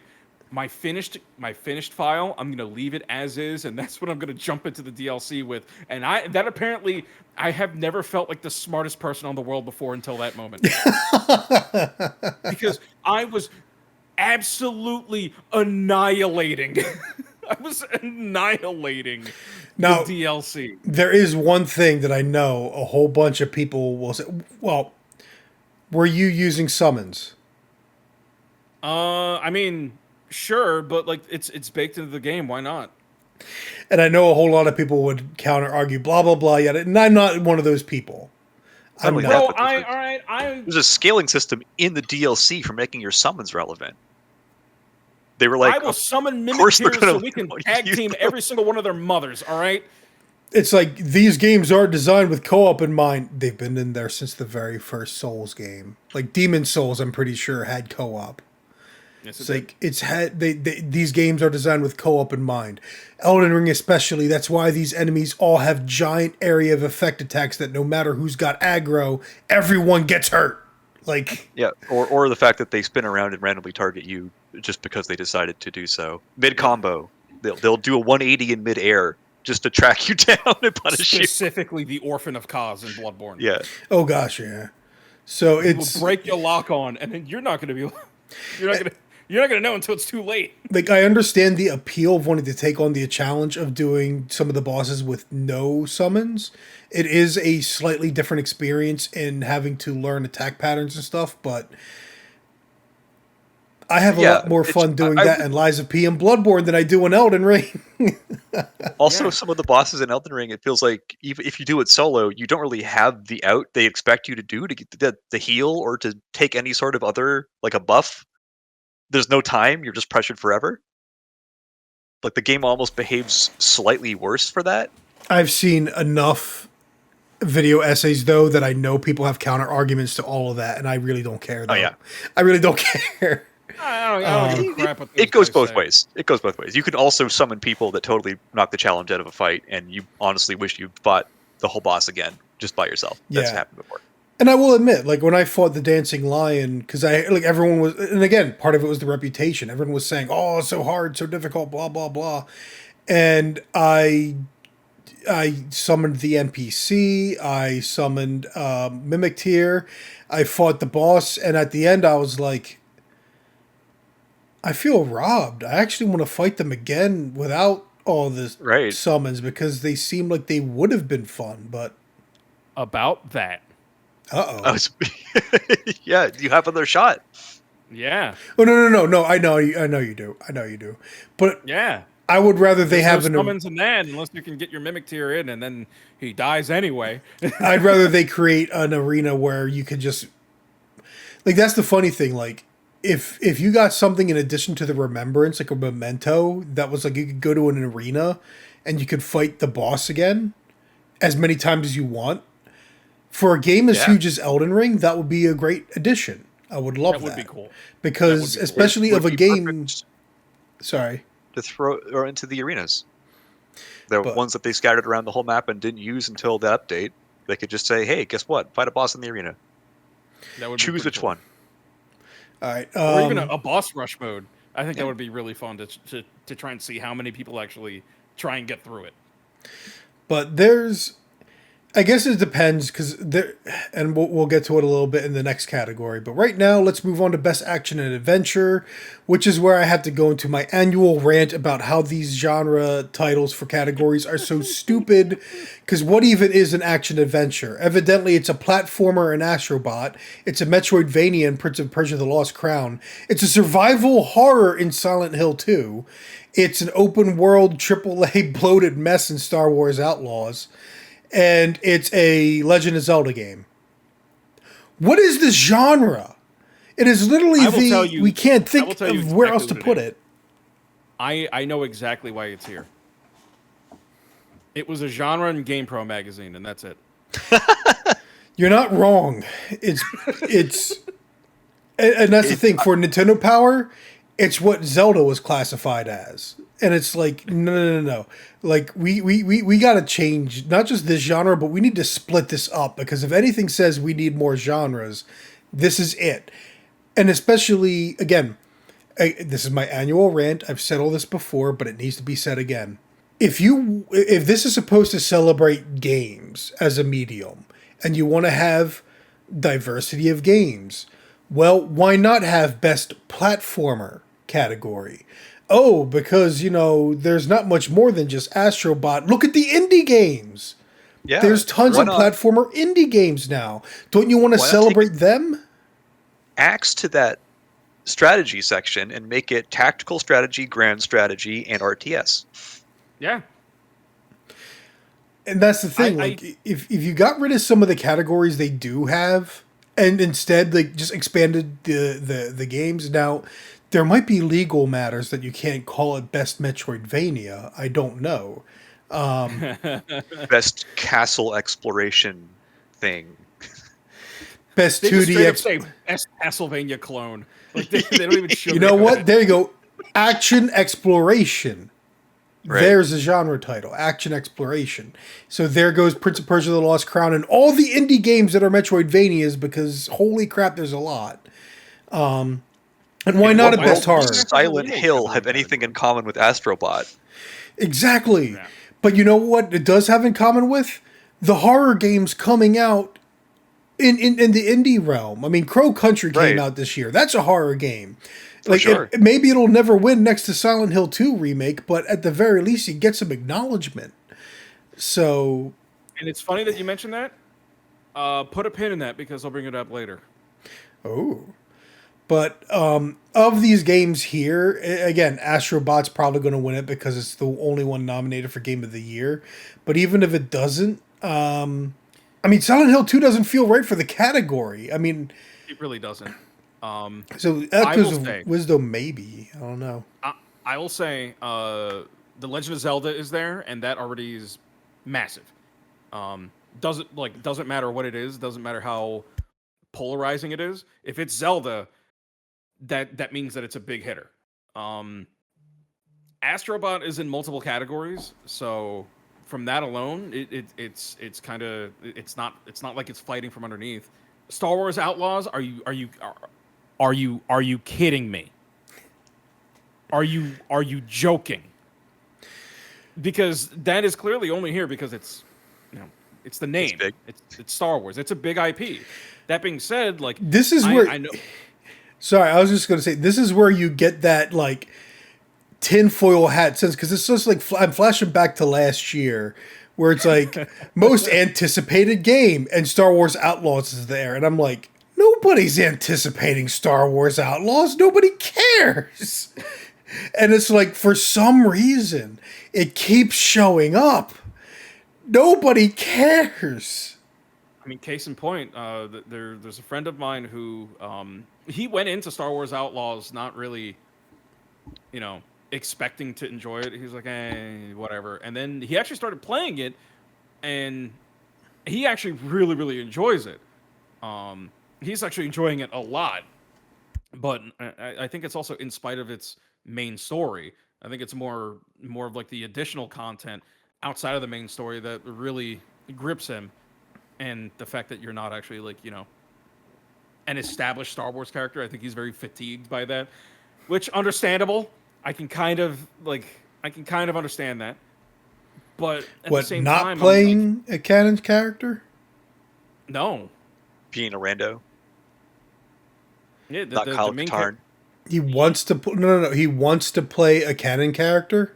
No, he doesn't. Okay. Yeah, he doesn't want to play a canon character. He's like, just move on, please. Which the games at least are doing decently at that, because it's like the Star Wars Jedi series, right? Yeah. I really like the Jedi Fallen Order, though I've never finished it. I was really enjoying what I played. I at least feel like Prince of Persia: The Lost Crown is getting a sort of a hat tip here, because that game was unfortunate, because it's a lot of stuff that people want in a game, and it's something that it's like, oh, Ubisoft made something people like, just not enough to buy, and it was marketed terribly. And it was priced horribly too. Really? Yeah. What was the price? $60. And I don't know if this is just me, but like, it's confusing that there is now talk of a remake at the same time as this, and the two overlap so severely, even though they're not actually like each other at all. One of them is 2D. Yeah. And for me, again, like the big reason I skipped out on it was I played the demo and the controls just did not feel tight enough for me. But again, it's like you're coming at me with a 3D animated, like, side scrolling Metroidvania, and Metroid Dread is now one of my favorite games ever. And it's snappy. It's smooth. Right. Like, it is a game that your hands feel melded into the controller, and like your cyborg theory as one. It's great. It's amazing. And Prince of Persia: The Lost Crown is not that. It is not that. So you're asking me, like, if it were $30, okay, sure. I'll deal with the fact that it's not as tight as a AAA Nintendo game that was selling for $60. Yeah. But Please don't make it 93.50 Canadian. you're making. God, dude. But not like Star Wars Outlaws. And that's the thing. Star Wars Outlaws, everything I've seen of it. And that's the thing. When it comes to the reasonable content creators that I follow and here that did talk about this, it's not that the game's terrible. It's just that it's not interesting unless unless this is the kind of game that you're just down for. This kind of open world kind of experience where it's a cover shooter, but it's not like a particularly innovative one.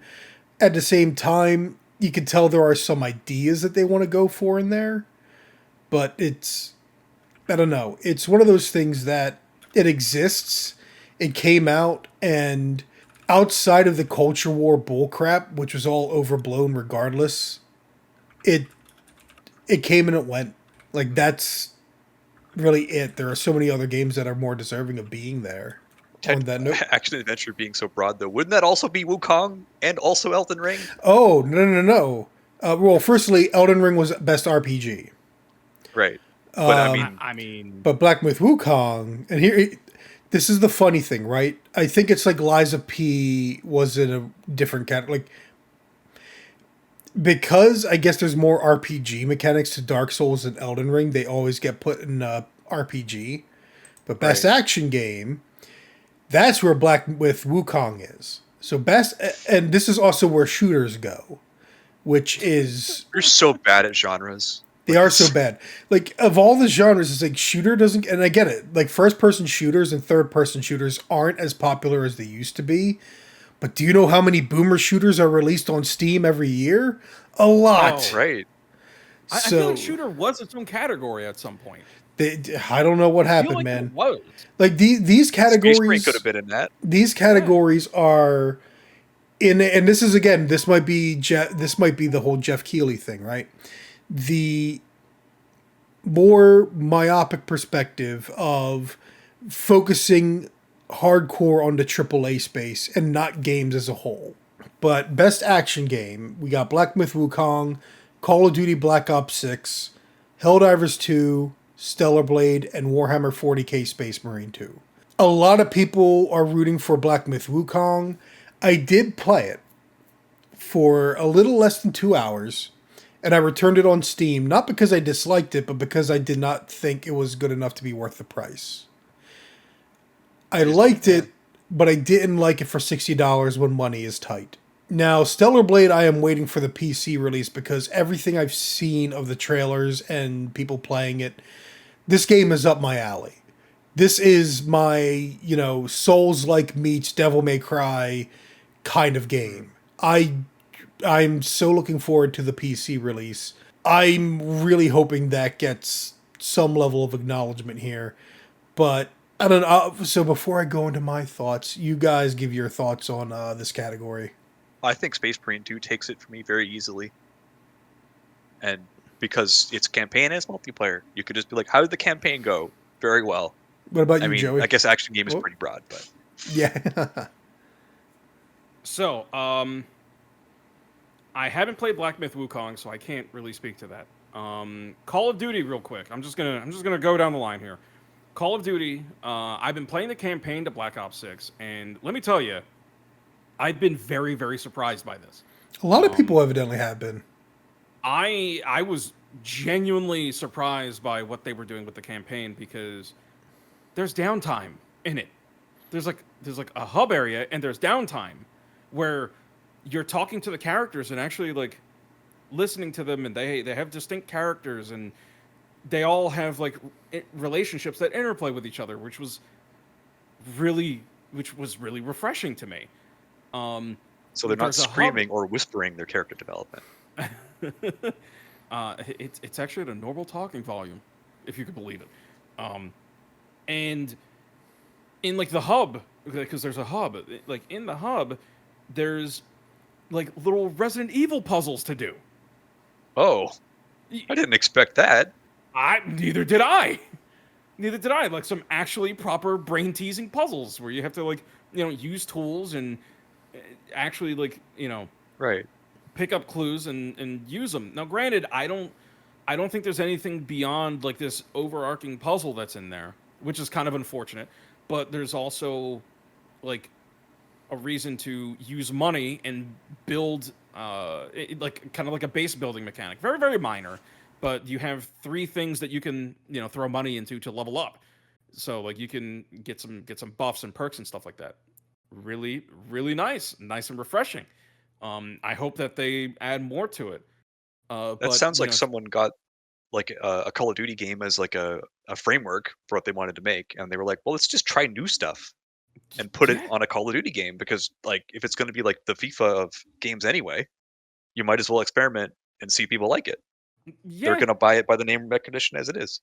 exactly. I was very surprised, and I'm really enjoying this campaign, especially with how when you actually go into the missions themselves, how fun they are. Because it'll start off, at least like the 3 missions that I played. The first one was like you're going in hot. It's a battlefield. Like, okay, this is what I expect from Call of Duty. Like a big helicopter blows up, and it's like very like too close for comfort, and you nearly die. How you got out of it? Plot armor. But then the other 2 missions were like, all right, we need to start by being stealthy. You have to start by being stealthy. Don't raise alarm and be careful. And it feels like a first-person Metal Gear. Okay, cool. But then as the mission progresses, shit starts hitting the fan, and then it starts getting actiony. And then, but like if you know what you're doing, you can get through it rather quickly. And I was like, okay, this is cool. There's some nuance here. The mission that I just finished, it started with an investigation, and like you're using a camera to actually like, it's got like a directional microphone in it, and you're trying to listen in on conversations. You get to pick and choose how you want to tackle it, but by the end of it, you're escaping on motorcycles, and it's like typical Call of Duty fare. Lots of fun. Like that campaign has been a huge surprise. I don't think that's gonna get it to win Best Action Game, but I had to shout it out because I have not enjoyed a Call of Duty campaign this much since the reboot of Modern Warfare back in 2019. It's really interesting how, in a lot of ways, it feels like Treyarch kind of took this franchise over time. Like I remember even like 10 years ago, people talking about how they like the Treyarch ones better than Infinity Ward.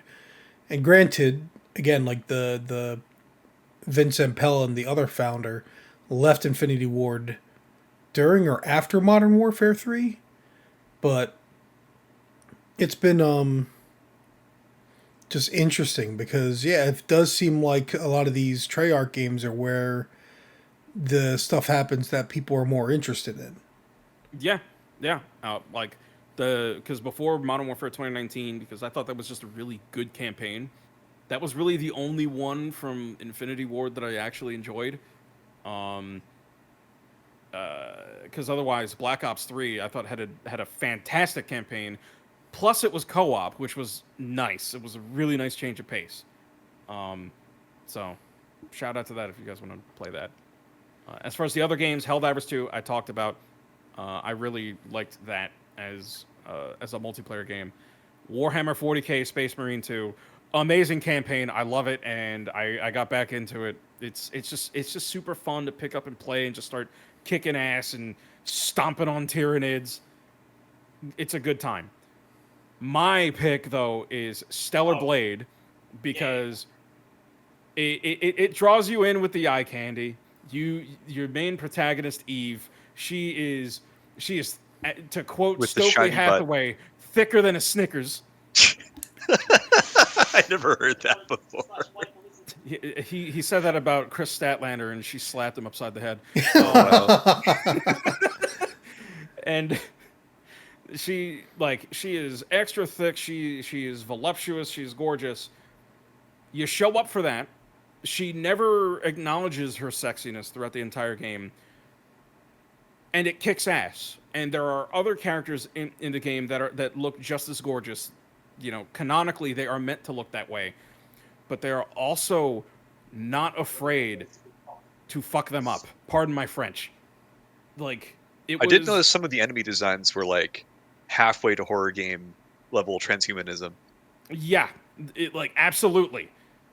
Absolutely. I love the art direction because it was pretty horrifying at times, and just the way I would it would show the characters absolutely getting eviscerated. I was shocking, and because they put so much love and care into how these women look, to see them just get really hurt, like really hit me in a very bad way, and I was like, I need to take out these enemies.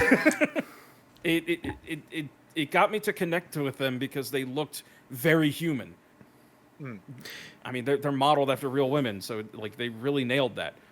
But most importantly, the game absolutely kicks ass. It is so much fun to play, and the combat is sick. The boss fights are so much fun, and it's like they really did take the Dark Souls combat, but they made it so that it is all about parrying. Like, you can block, but parrying is where you get the most out of it. And you find your bread and butter combos. You don't get new weapons, you get new abilities.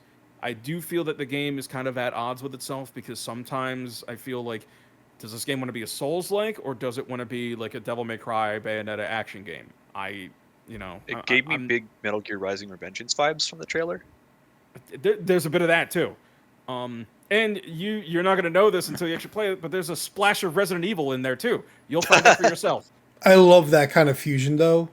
I love that character action meets Souls-like, because I like the character action style combat, but you take certain elements, especially of boss patterns. Like, I think that's the thing with Dark Souls games, is there's a rhythm to the combat that works so well. I just want that to be like thrash metal tempo for a thrash metal rhythm, right? And making it a character action is going to help do that. Have you played Sekiro? Because it does that quite well, actually. Not at a good frame rate. Not at a good frame rate. I'll play it. I'll try it again one day. I kind of because I still have it. I kind of want to pop Sekiro in my PS5 to see if I get the frame rate bonus. Because if I do, then I will definitely give it another go. Yeah, base PS4 was not the way to play that game. I played it on PS4 Pro, and it's not much better.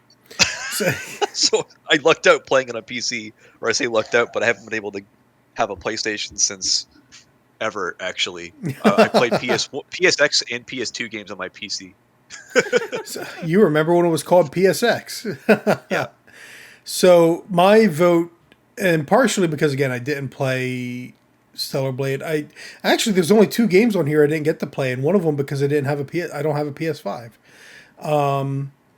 Now, granted, I only played a bit of Black Myth Wukong, so I can't say for the whole, but Space Marine 2, and this is where my thoughts go, because a lot of these games are kind of iterative on ideas that are very common. Space Marine 2, like, if you take the original Space Marine, then Space Marine 2 that was our prototype, and it was trash. We tossed it out, and we started over from the ground up, which is not to insult the original developers,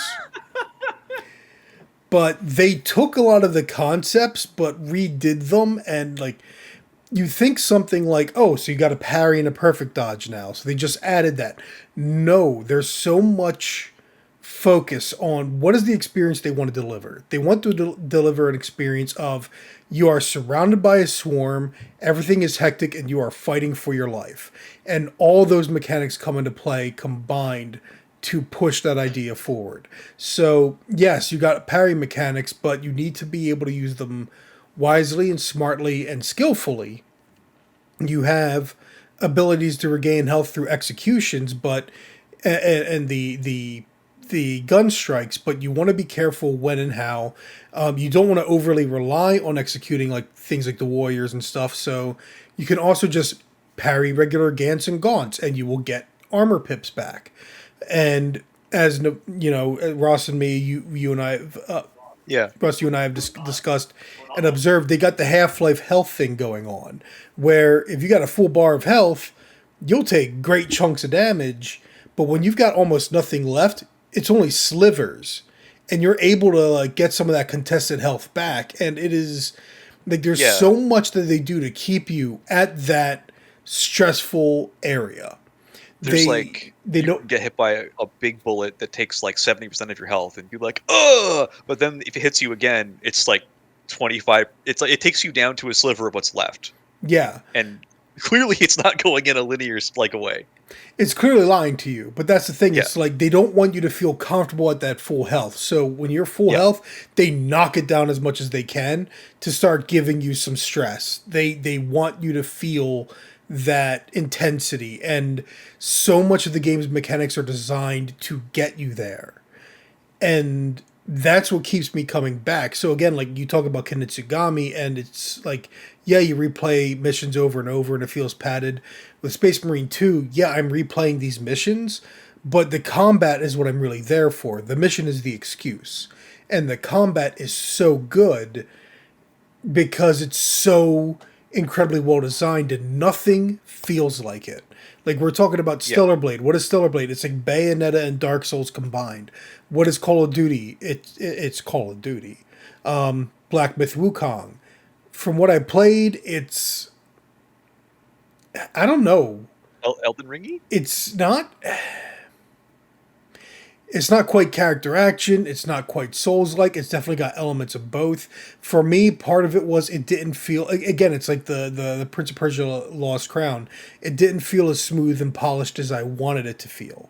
And Helldivers 2 feels good, but it's like what it's doing is not like what Space Marine is doing. And this, honestly, is where, for me... I know it's my subjective opinion because most people look at Space Marine and they're like, it doesn't have enough content. It's good, but it needed more content. But for me, it's like it's what this game did with its design and mechanics is beyond what most of the games in this discussion have done. So this not only deserves Best Action Game to me, it deserves to be in other Game of the Year categories we're discussing. Now, I mean, I agree. It's I not, have but one more accolade for it. It didn't spend billions of dollars getting there. yes. It was actually produced on a budget, and they went, what's the best value for money that we can do and make a nice solid game? And they made a nice solid game without a billion people and without $1 billion. That is also true, and I think that's a trend we, and by we I mean the gaming industry. I don't know why I said we. I'm not in that, but like I can say that. We need it. Spend less money. Have smaller teams. Absolutely, like, because I blame Call of Duty for this specifically because they would bloat these games, and they would also bring in celebrities that I'm sure weren't cheap and have them as the game design process, not even like for marketing. Like they're blowing their game design budget to have these people act in mocap and whatnot. It's absurd. These budgets with licensed are bloated. songs and licensed faces and other likenesses and like so many other places too. Voice actors that are from film and not from voice acting and do a terrible job because they for example, are used to acting normally and not as a voice. Right. I mean, case in point, Actually, no, she's not really much of an actor, and that also shows. But still, Mortal Kombat 11. Y'all ever play the campaign for that? Nope. No. Sonya Blade was played by Ronda Rousey. Ooh. Her performance was horrible. Of course it And was. She had a bit part in Fast and Furious, and it was terrible. Yeah, and it's just a bit part. She's present throughout the entire game, and man, like it needs to stop. It needs to stop. We're gonna skip best mobile game. Let's try and hurry Zenless up. Zone Zero wins. Moving on. See, I did want to laugh about Zenless Zone Zero and Wuthering Waves only appearing in best mobile game when they're on so many multiple platforms and they don't play like a mobile game. But best debut indie game is not too much different from best indie game, but this is just like Astrobot. Balatro is a contender for Game of the Year, and it's the only indie that's a contender for Game of the Year. If Balatro does not win both Best Debut Indie Game and Best Indie Game, then how do these nominations even work? Don't know. I do not know. The only other game I know is Animal Well, which is the video game donkey game. Yeah, I haven't played any of these. I will say though, and this was the thing that I said put a pin in. Balatro has kind of blown up my Twitter today. Never heard of it, and it's clearly getting a lot of attention thanks to it being nominated. So I'm gonna throw this out there. This could be the sleeper hit. Balatro could just walk away with it. Could be. It could be. This could be like the It Takes Two. And it's really, funny. It really could. I've seen people also complain about it, like what's this card game doing? Yeah, but it's like Inscription, right? Like Inscription came out and blew a lot of people away. Yep. Yeah, why is Buckshot Roulette not here? Just throw that out there. I thought it was Backshot Roulette. I know what you're referring sorry. to, and no. I'm sorry. That is very out of character for you. Honestly, I don't even know. I don't even know what I said. I just know the reference. I can guess things, but yeah. The only other one that I can see possibly is Neva, because that's by the creators of Gris, Gris, GRIS. Again, like I play indie games, but not these indie games. Best ongoing is such a joke category this year because Destiny 2 is still being nominated. And Diablo 4 as well. Yeah. This is like the barely changes category at this point. It's weird to see Helldivers 2 on there because it came out this year. I feel like ongoing is okay. It came out like not this year, but years before.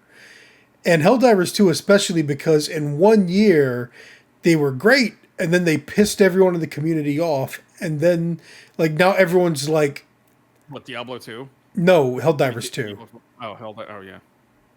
Because it was great and then it pissed everyone off. And then everyone liked it again, but was like wary, like I'm keeping my eye on you. So I mean and also This is the live service curse. You're going to inevitably make a lot of people upset. Honestly, though, if they're trying to go for high level play, especially. Honestly, though, No Man's Sky always deserves to not only be in this category, but to win this category because they're like, here's free stuff. And everyone's like, this is amazing. Unless you're Seamus Young. Because he was always upset. Best performance. This one's weird that they actually condensed this one. Because it used to be... well, okay, I can think of reasons why you condense it. Because it used to be split by... gender, and I could see why you'd reduce it down to one that doesn't make that divide, but I didn't realize that. That's my guess. My votes are getting weird. I gotta go find that category now. The thing with the best performance is, again, like most of these games I didn't play. Luke Roberts, I'm assuming they should really put who they played, like which character they played. Luke Roberts, I'm assuming, played James Sunderland in Silent Yeah. Hill 2. But for me, it's always going to be Melina Jurgens from Hellblade because she was their video person. Like, she was, like, when they were making Hellblade, she was their videographer that was recording the documentary they were making and became a stand-in. And they were like, you know what? You're doing a good job. Just play Senua. And now it's like she does such a bang up, no training, no theater experience, and she does such a great job. It's like she just, yeah, she wins every time. And dude, Senua Saga, like her performance, honestly, all the performances in that game are really, really good. I do still say that game is worth checking out, but it is definitely, man, it definitely would have been a lot better if it was an Xbox release title. If it was a Series X and Series S release title, that would have been the perfect thing to come out with, because then it really could have showed the capabilities of those consoles. And I think we're also seeing the downside of Game Pass because, I mean, it released, it came and it went, but that was honestly, and maybe, I don't know, maybe I gotta try and heal over time my my YouTube recommendations because or something, like my social media is starting to heal. I'm seeing a heck of a lot less arguments these days. It's because everybody left to Blue Sky. Pretty much, but at the They same can stay time, there, quitters. at the same time, I so much of the culture war drowned out so much other discussion.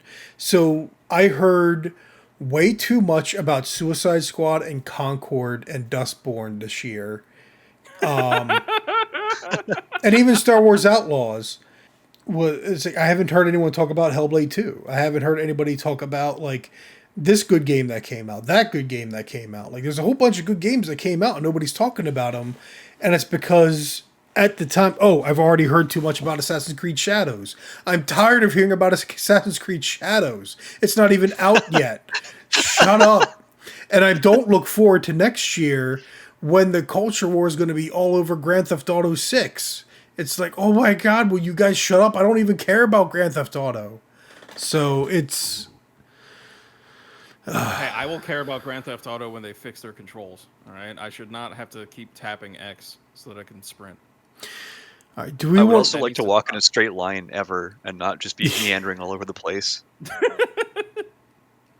Ever since Nico Bellic. It's same in Red Dead Redemption 2. I felt like I was a bumbling fool whenever I was trying to control my character. Because the art team decides all of those things, and they're like, well, it should look good. And the player shouldn't have control. The player should just give vague suggestions to the AI that runs the walking cycle. And then they don't. It needs to look realistic. Yeah, of course. So and also to try and talk to someone, and it's the same button as you use to aim your gun at them. So if you haven't put your gun on your horse because that's what you do to put it away, then you aim your gun at them. Suddenly you have a bounty on your head because you accidentally threatened someone's life. Well, they're both forms of discussion, right? Bullets and words. All right. Anyway, Luke Roberts takes my pick actually because I loved his performance as James, because I thought it was actually a very nuanced performance. Anyway. Do we want to discuss best score in music and best audio design, or skip those? Because I don't have a lot to say. I would love to talk about those real quick because it's funny because I feel like some people would say that they should both be like the same thing, but I would argue that they aren't. They're two different things. Absolutely. I don't have enough experience with the different games, and again, I'm biased because every time I think about this category, I think about the delightful pop of a Tyranid head when you shoot it in the head in Space Marine 2, and also just like the Vox, the voice communications in Space Marine. Like, I love all the sound design and audio and everything. The Foley, as they call it in Space Marine. So I'm biased again. Did you notice? I guess maybe not because we haven't played in that difficulty. But if you play in the highest difficulty, they take away the UI notifications telling you that like a horde is coming or anything like that. You only have They the don't sound take though. away the audio, exactly. Yeah. So you have these, and we were playing it, and we're like, oh, we know a horde's coming, and it took a second to realize that actually they'd stopped giving us the notifications, but we instinctively knew a horde was I coming. noticed that because the with you. music That and the was you, audio me, and changed. Mike. You, me, and Yeah. Mike were playing. Yeah. Yeah, and we're like, Awesome. it's still happening, and we're like, why do we know that? Oh yeah, it's the sound. Yep. The only downside being that they use the same sound effect for parry and perfect dodge attacks. Yeah. That's the only complaint. But yeah, otherwise for best audio design, I mean, my guess would be Hellblade 2, just because I played the original Hellblade, and yes, very much. Or Silent Hill 2, because the gross, icky sounds. Astrobot. You still think Astrobot for audio design? Sound effects and stuff? And here's exactly why. The Astrobot is the best way to showcase the PlayStation 5 and everything that it can do, because outside of audio design, it always runs at a buttery smooth 60 FPS. It's all like there's no resolution shift or anything like that. I've never noticed a frame drop or anything like that.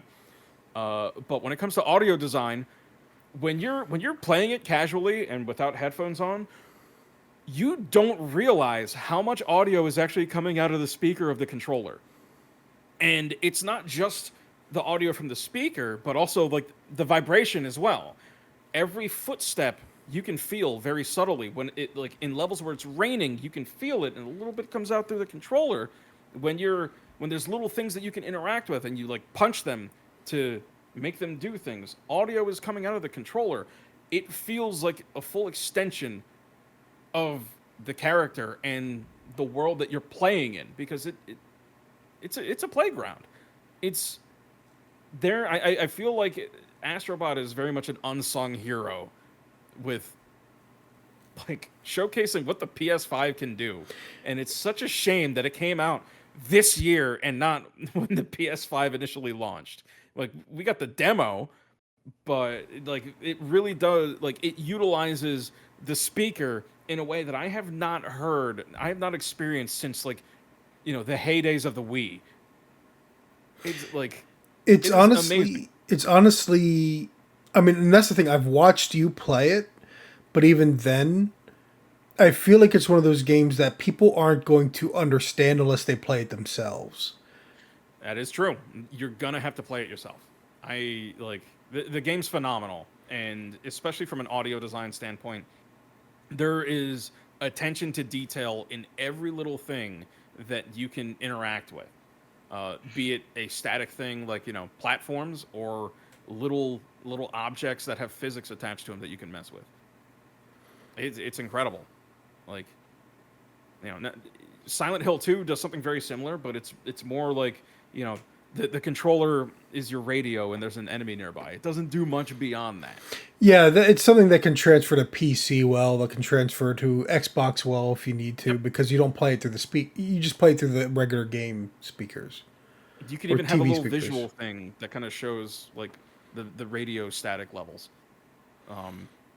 So yeah, it's like as cool as Hellblade 2 is with it, like Astrobot, I think does something nice and refreshing that I have not experienced in years. And even then, it hasn't been to this level. I'm realizing now that we have like we've extrapolated like best audio design into its own category. We don't have things like best level design or anything. Like we don't take Where'd that aspects go? of the actual development of games, like best world design or something. Like we're talking about genres, and it's like, wait a minute, what about the actual aspects that go into making a game? I feel like you could very easily do like best animation, right? Like various or best, I guess, control. You know, like how does it feel to actually control it? Best control feeling, whatever you call that as. Best kinesthetics. Yeah, there you go. Well, Uh-oh. they call it best game direction. Ooh, we'll save that thought. Don't we'll save think that that thought. applies properly. No, that's another rant. We'll save that. Do you have anything to say about audio design, Ross? For these, not particularly. Also, one last thing I got to mention. Black Ops 6 has amazing audio design. Call of Duty has amazing audio design because they accurately represent the guns and the weapons that they're portraying. It is unfortunate that they just have uncompressed WAV files when you're trying to play them on PC, so the download is absolutely gigantic. Oh, they're still doing that. Yeah, but, dude, They never stopped doing that. I think maybe in Black Ops 6 they kind of did, but when I initiated that download, it's like, yo, you want to download 315 gigabytes, right? And I was like, no, I don't actually. Just give This me was what the I want. problem all the way as far back as like, I want to say Black Ops, not even Black Ops, like Modern Warfare 1 had this problem. Yep, it did. Absolutely. And it was like every language had uncompressed WAV files for all the audio. And they're like, well, it would lower the quality if we compressed it. It's like, the quality of my disk drive is rapidly degrading as it fills up with this game, just this game. Titanfall had the same problem when that first released. Yeah, Titanfall 2 was pretty bad, actually. Yeah. It was like, I think it was like 60 gigs at one point. Although the first Titanfall was on like the 360 and PS3 though, which kind of blows me away, but it was still like a 60 gigabyte game on the PS4 and Xbox One. I'm like, did you guys only compress the audio for the previous gen version? Ridiculous. Now, interestingly enough, for best score in music, I'm realizing when you're looking through the different nominees, they're not putting the composer name or composers. Like, I'm looking at Silent Hill 2, and I'm thinking like, oh yeah, Akira Yamaoka came back for it, and it's just Bloober Team, Konami, and it's like, that's kind of rude. Yeah, it kind of is. But you have this one might be contentious. Like, I know I've heard some samples from Metaphor Refantatio, and it hits hard. Like, it is some good music, but Stellar Blade is good for the genre it is, but that's the thing, it's not like my top genre.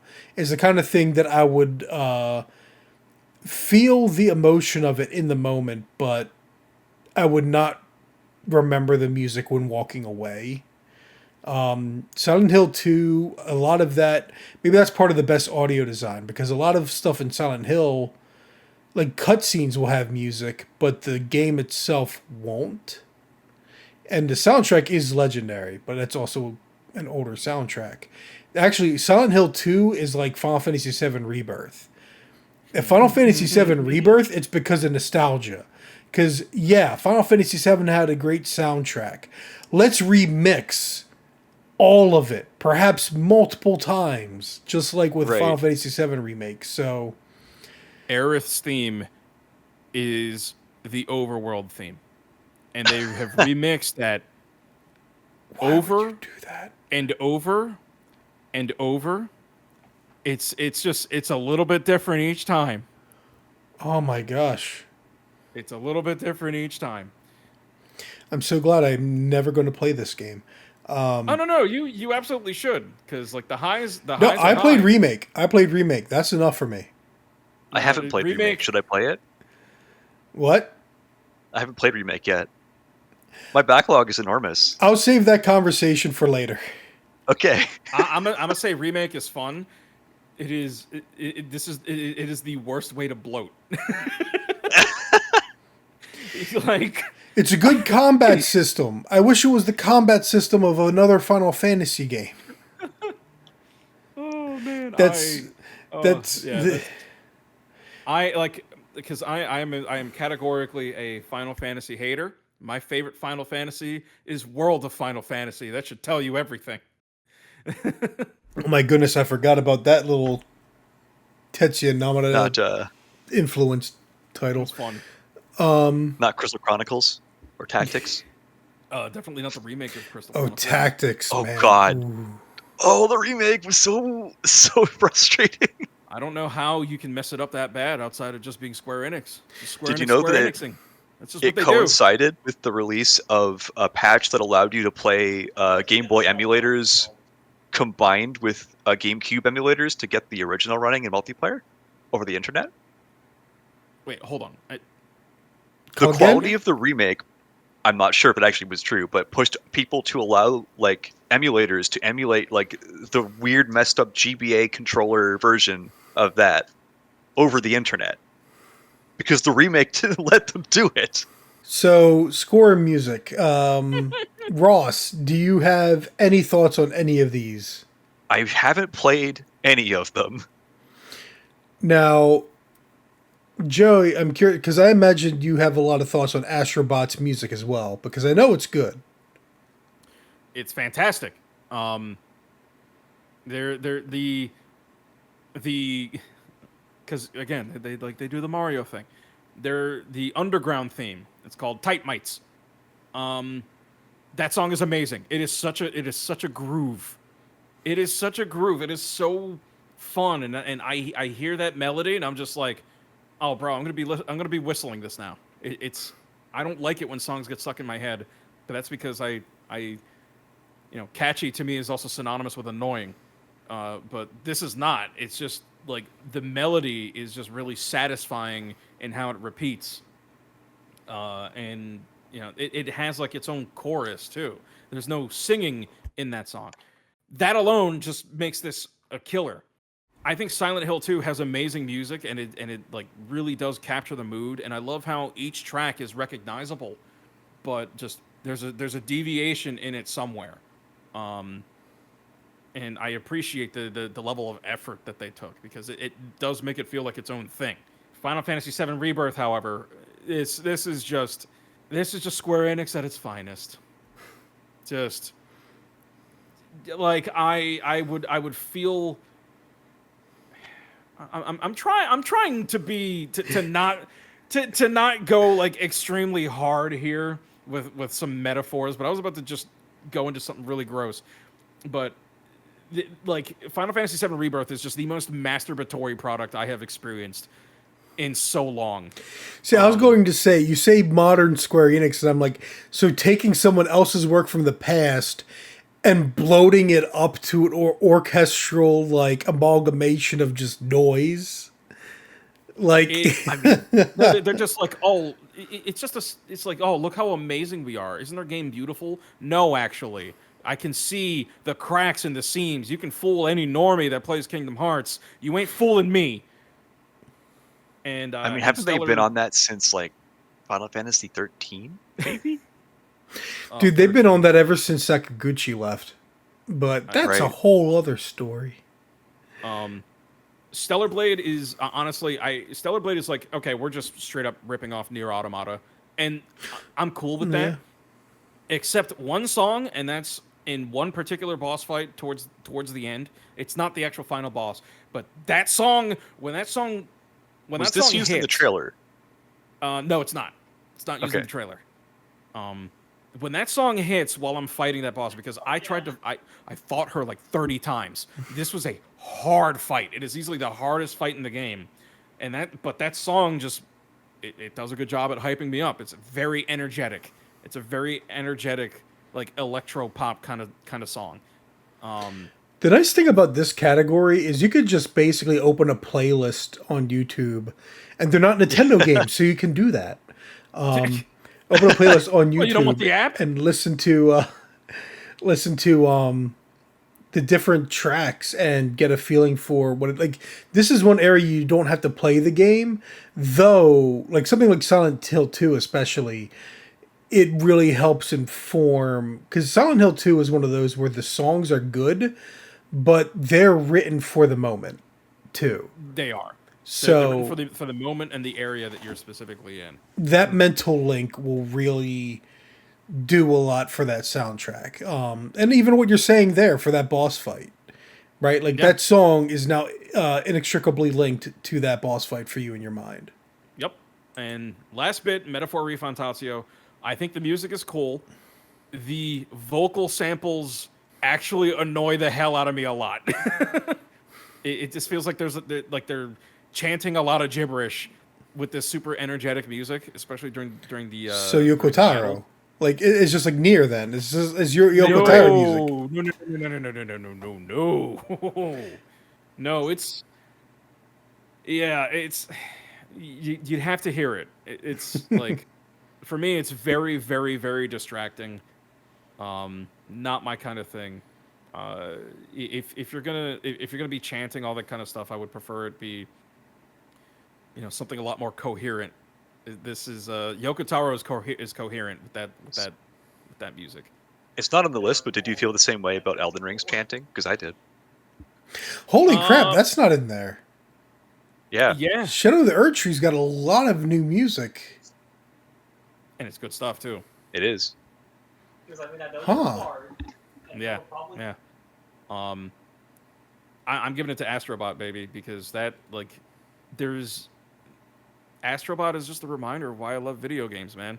From every single aspect of it, it just reminds me, like, yeah, this is why games are awesome. They can make me feel good.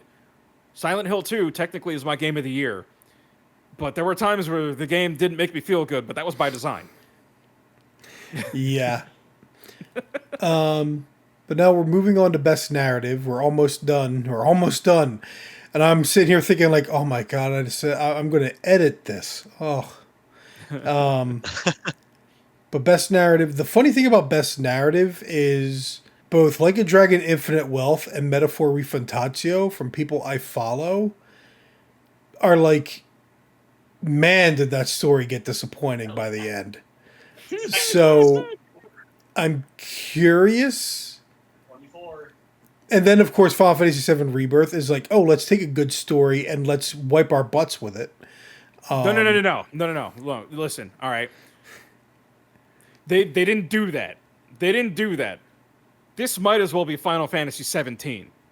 This is not Final Fantasy 7. It's a weird amalgamation of both because the trailers are especially trying to give you the sense that you're playing a remake still, and it's like, what? But it's a lie. Trust me. The shame is, again, nobody's talked about Hellblade 2, so I have no idea if it's even a good story or not. I mean, it's all right. Like, it does its job. But this is another area where it's like, is this actually a fair inclusion? Because Silent Hill 2 on Best Narrative, it's a 20-year-old narrative. I watched you stream it. Aside from a couple designs with characters and stuff, they didn't change anything. There's one aspect in particular where when they said, there's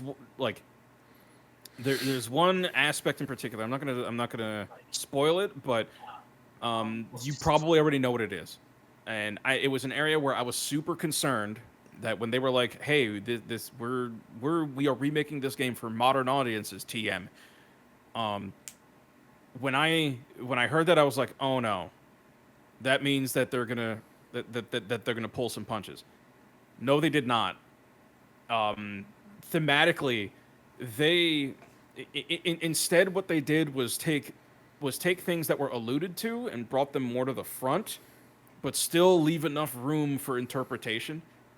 There's one in particular that they changed drastically, but they brought the theme way more forward, and it is absolutely horrific. It is disturbing. It is awful. It is awful, the subject matter that they are tackling. And the fact that they had the balls to go with this as hard as they did is absolutely commendable. Like other games, I swear, just have been, just kind of been pulling punches and just not being afraid to go there. I'm happy that Bloober Team actually went there and elevated it. So it gets my pick just because they tackled some really, really difficult subject matter very respectfully, and they didn't sugarcoat anything at all. Well, now you got me really curious, because I've seen so many deep dive analyses of the original Silent Hill 2, so I know a lot about the story, but I'm curious. I'm very curious. But you can go back to my streams. It's one of the later ones, and you'll see, because thematically it is absolutely horrific, and you know, just like what I said about Stellar Blade, they have these characters that, you know, they go out of their way to make them look gorgeous and all that, but they were not afraid to absolutely eviscerate them and, you know, right in front of your eyes, and it's like you're watching a live leak video. It's so horrific. This is Ooh. like this is like Silent Hill 2. They took something that is absolutely disturbing, but especially in this day and age on social media, especially YouTube specifically, where people are skirting around what things actually are, and they're Well, part like, of that's they're- because of YouTube themselves. well, it is, but it's because of YouTube themselves, and also they're trying to make money off of ad revenue and all that. But it sucks that people are not being honest and treating things with the severity that they deserve. And Silent Hill 2 is the first time that I've seen this in a long time. And they're not sugarcoating it. They weren't hiding anything. It's beautiful. It's so beautiful, and finally I feel like a game that is rated M for mature is actually treating me like an adult. So I have to hand it to them. All right, rant over. Good talking piece. Ross, any thoughts? Because for me, there's not a lot. I mean, even with the games that I have played, I'm not sure any of them I would like feel intent about deserving a best narrative award. Like it's kind of a video, like average video game year where it's like these are good stories, but nothing's like great except for, again, like Silent Hill 2. I already know what kind of a story that is. It's Right. really smart. And then, I mean, it's called Metaphor Refantatio. I'm pretty sure it's going to have some metaphorical themes about, you know, like From yeah. what I heard, it had a very interesting story, and they actually put effort into it. But I will only know when I play it. I mean, I like Yeah. it so far. It's solid. It starts off as like, at least what I played is like, okay, this is a pretty cool fantasy. That's good. You know. Yeah, I mean, I saw some of the cutscenes as well. They were pretty interesting. Like the premise is kind of cool. I like the fact that I don't know if this is a spoiler, but they do show like the idea in it is that humans are like not the main races, but humans exist, but they're like this setting is like horrifying eldritch abominations that exist in another dimension. Like they're 3D, like they're literally rendered in 3D, and everyone else is 2D. And I was like, oh, that's interesting. They're Oh, yeah, doing I something didn't realize that. That was actually like I didn't catch that before. there. Yeah, they're literally extra dimensional. Yeah, and like they call them humans, and I'm like, that is weird. Yeah, It's not really a spoiler because it's like in the very beginning. But that was very odd to see them, you know, mentioning humans, and you see like these alien abominations. right. But yet everyone else, like all these characters are, they look human, but they're not. It's Yeah, wild. they're technically not humans. They all have like whatever animal features or something like that. Yeah. Interesting. I have heard somebody discuss they believe the villain of the game is one of the best villains because they're like he's one of those villains that it's like you can understand why he's making the decisions he does. Like Oh no, not one of those. he's It's the Joker all over again. no, not in that manner. Oh, Like you just understand like he believes he is the hero. Like Joker doesn't believe that he's the hero. Joker is clearly trying to be the villain. But like this is one of those guys like he believes he's the hero in his own circumstances because he's trying to do the best thing he can for like his people or something. Like he's doing what he believes is right. And it's like conflicting villains like that, or antagonists rather, right? Because there's villain, which is like, oh, they're the bad guy, but an antagonist just means the person opposed to the protagonist. It doesn't necessarily mean they are evil or bad. It's just from the perspective of the protagonist, they are getting in the way of their goal. Like they are conflicting goals. Yeah, and like sometimes you can even switch it around where because you don't have the context for why they're making decisions, you'd be like, oh well, clearly they're the bad guy. And then once you learn why they're doing stuff, you're like, oh, actually maybe they're just neutral or I'm the bad guy. Yeah. And so that's something that someone said about the game, and it's like, you know what, that might actually be a really interesting. So yeah, if there's anywhere that video games tend to drop the ball, it is with good villains. Yeah. Oh yeah, Yeah, that is true. villains that You know. interact with the player without the player being able to just sort of either be scripted to lose or to win, and then they don't really win, which actually feels much worse. Well, we're closing in on the last two, and I honestly think best game direction is just so they can give the Game of the Year award to something different than the Game of the Year because it's the exact same nominees. And this is I really want to know what people think they're voting for because under most circumstances, I'm like, and especially the way people will phrase not a it. movie. Also, that's part of the problem. It's like, what is a game director? And I'm pretty sure in most studios, game director means something completely different. It's Shigeru Miyamoto It's- and nobody else. No, it's Hideo Kojima. Well, it's like, do they mean a creative director? Do they mean like a producer? Like, yes, there's a director, but actually, there's usually several directors. So is the game director the one who has the best team of like sub directors on different parts of the game and communicates with them the best, or are we talking about an auteur that's like a Kojima, you know?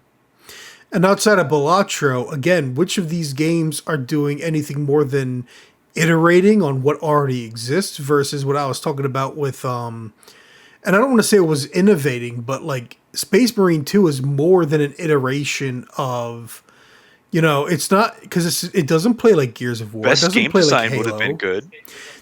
There you go. Best game design is clearly something because just because you're a game director doesn't mean you're a game designer.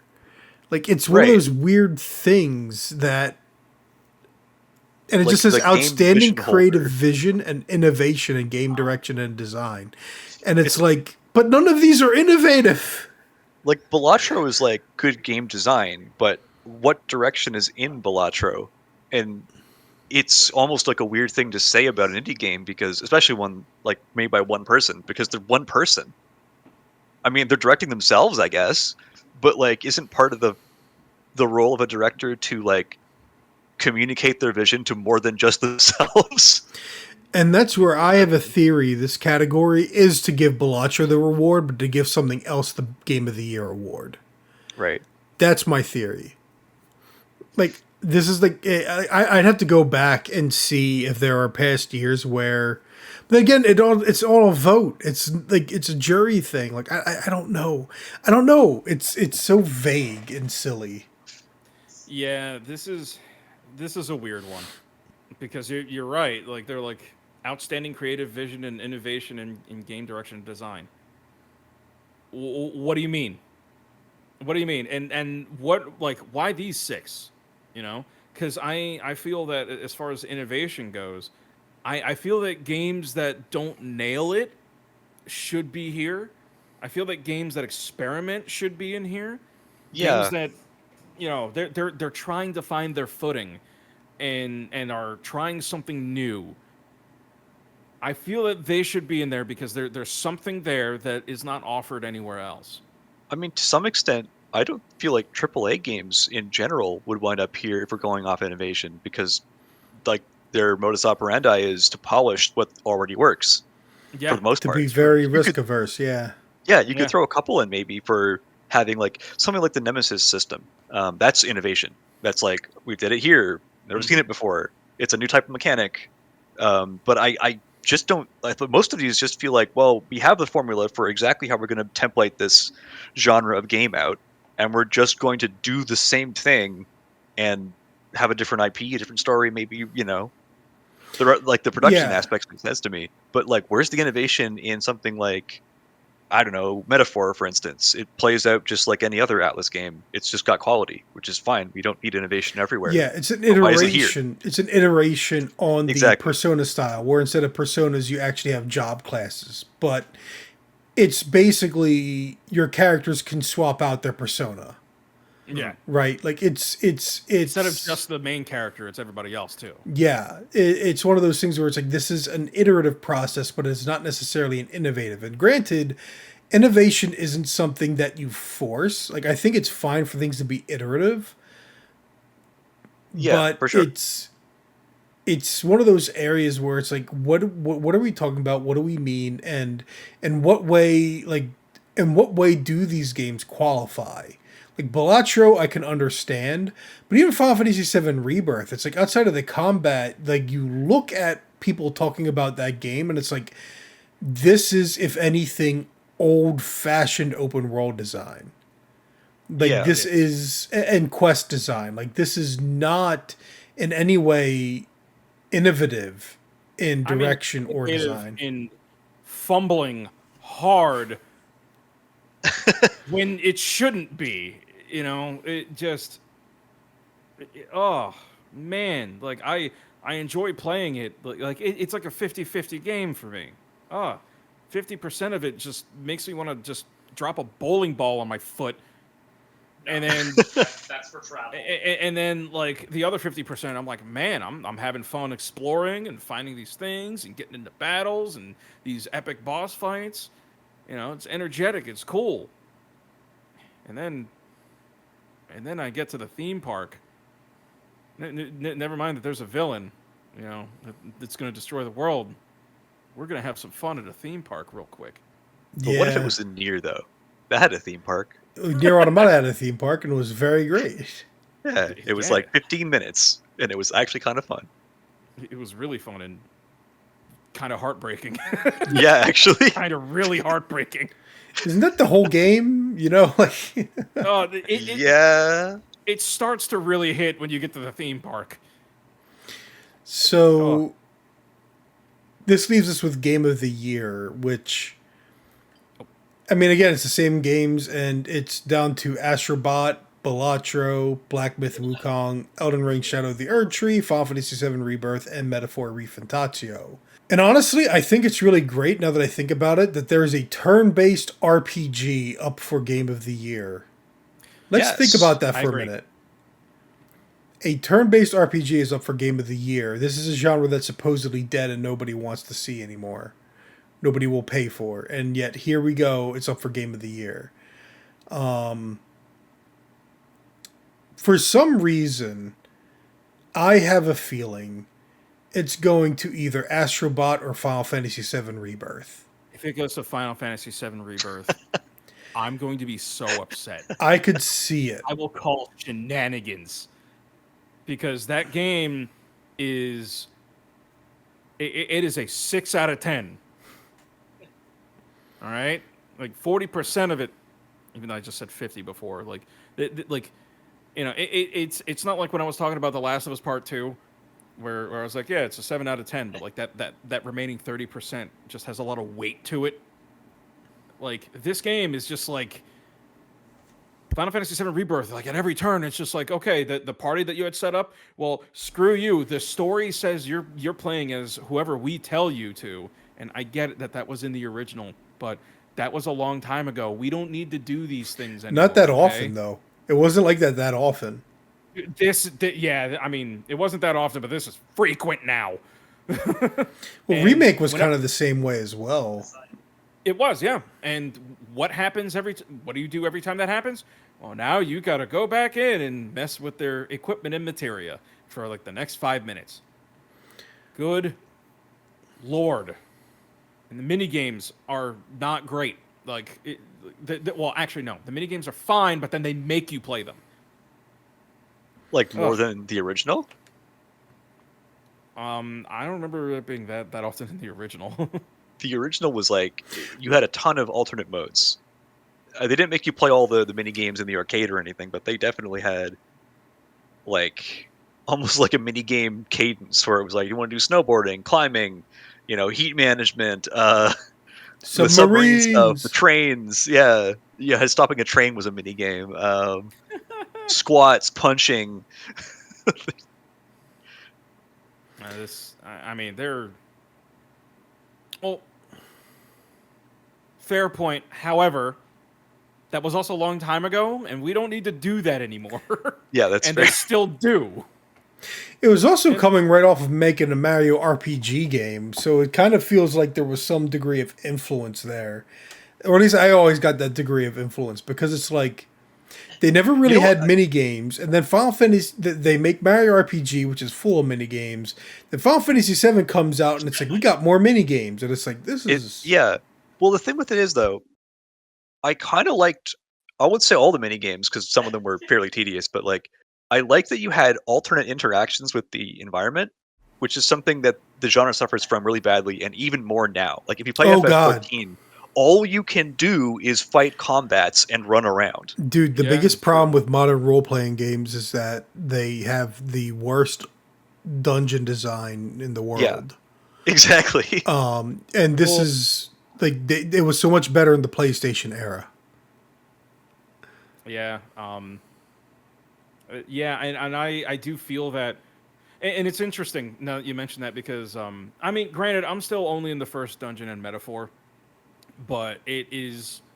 I mean, I'm in a cave. It Right. is a cave, or well, okay. It's also a mine. Are there Oh boy. rats? Might there be rats in the cave Um, or other large vermin? I don't think there actually were. How about a giant spider just to be spicy? Bats? To be spicy. That's funny. There was a dragon. Slimes. Oh my goodness, it's dragon already. Yeah.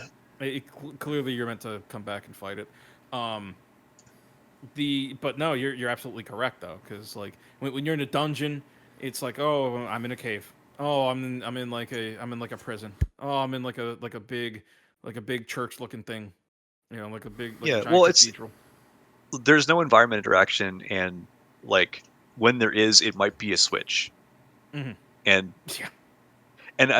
like old school design didn't have this like in a box conception of like a puzzle because today a puzzle is like it can only exist in a small area like where you see all the parts by turning around in a circle, and the parts must interact with each other, and then the game designer gets antsy when you haven't solved it within 30 seconds, starts telling you how to solve it as you're walking towards the way to do it.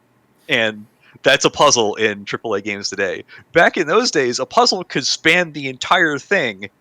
Like it could be like 10 minutes walking between switches, and the switches could have nothing to do with each other or even the puzzle you think you're solving, which wasn't great, but it was definitely different. You never hit the same thing twice, that's for sure. I You know, wish. Sorry, I wish more role playing games went back and played Wild Arms and were like, wait a minute, you mean we can make a role playing game but with Zelda dungeons? Because Exactly. that's what Wild Arms did, and it was great. And nobody wanted to do that because role playing game developers are somehow stupid. Like you have all these complex number systems for your stats and damage and everything, but you can't look at what another game does well and think we should do that. you know, Final Fantasy VII Rebirth. I'll give them credit. They do attempt it. The problem is tedium and pacing. Um, Right. they Square Enix is like what's that? What do you mean? What do you mean pacing? I don't know what pacing is. Um, uh, and it's showcased more than ever in this game. I hated Final Fantasy 15, and I think I've made that known. Ramble.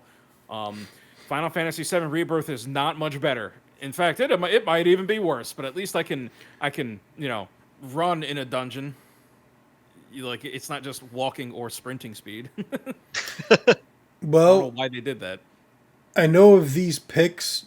Joe, your vote is Astrobot.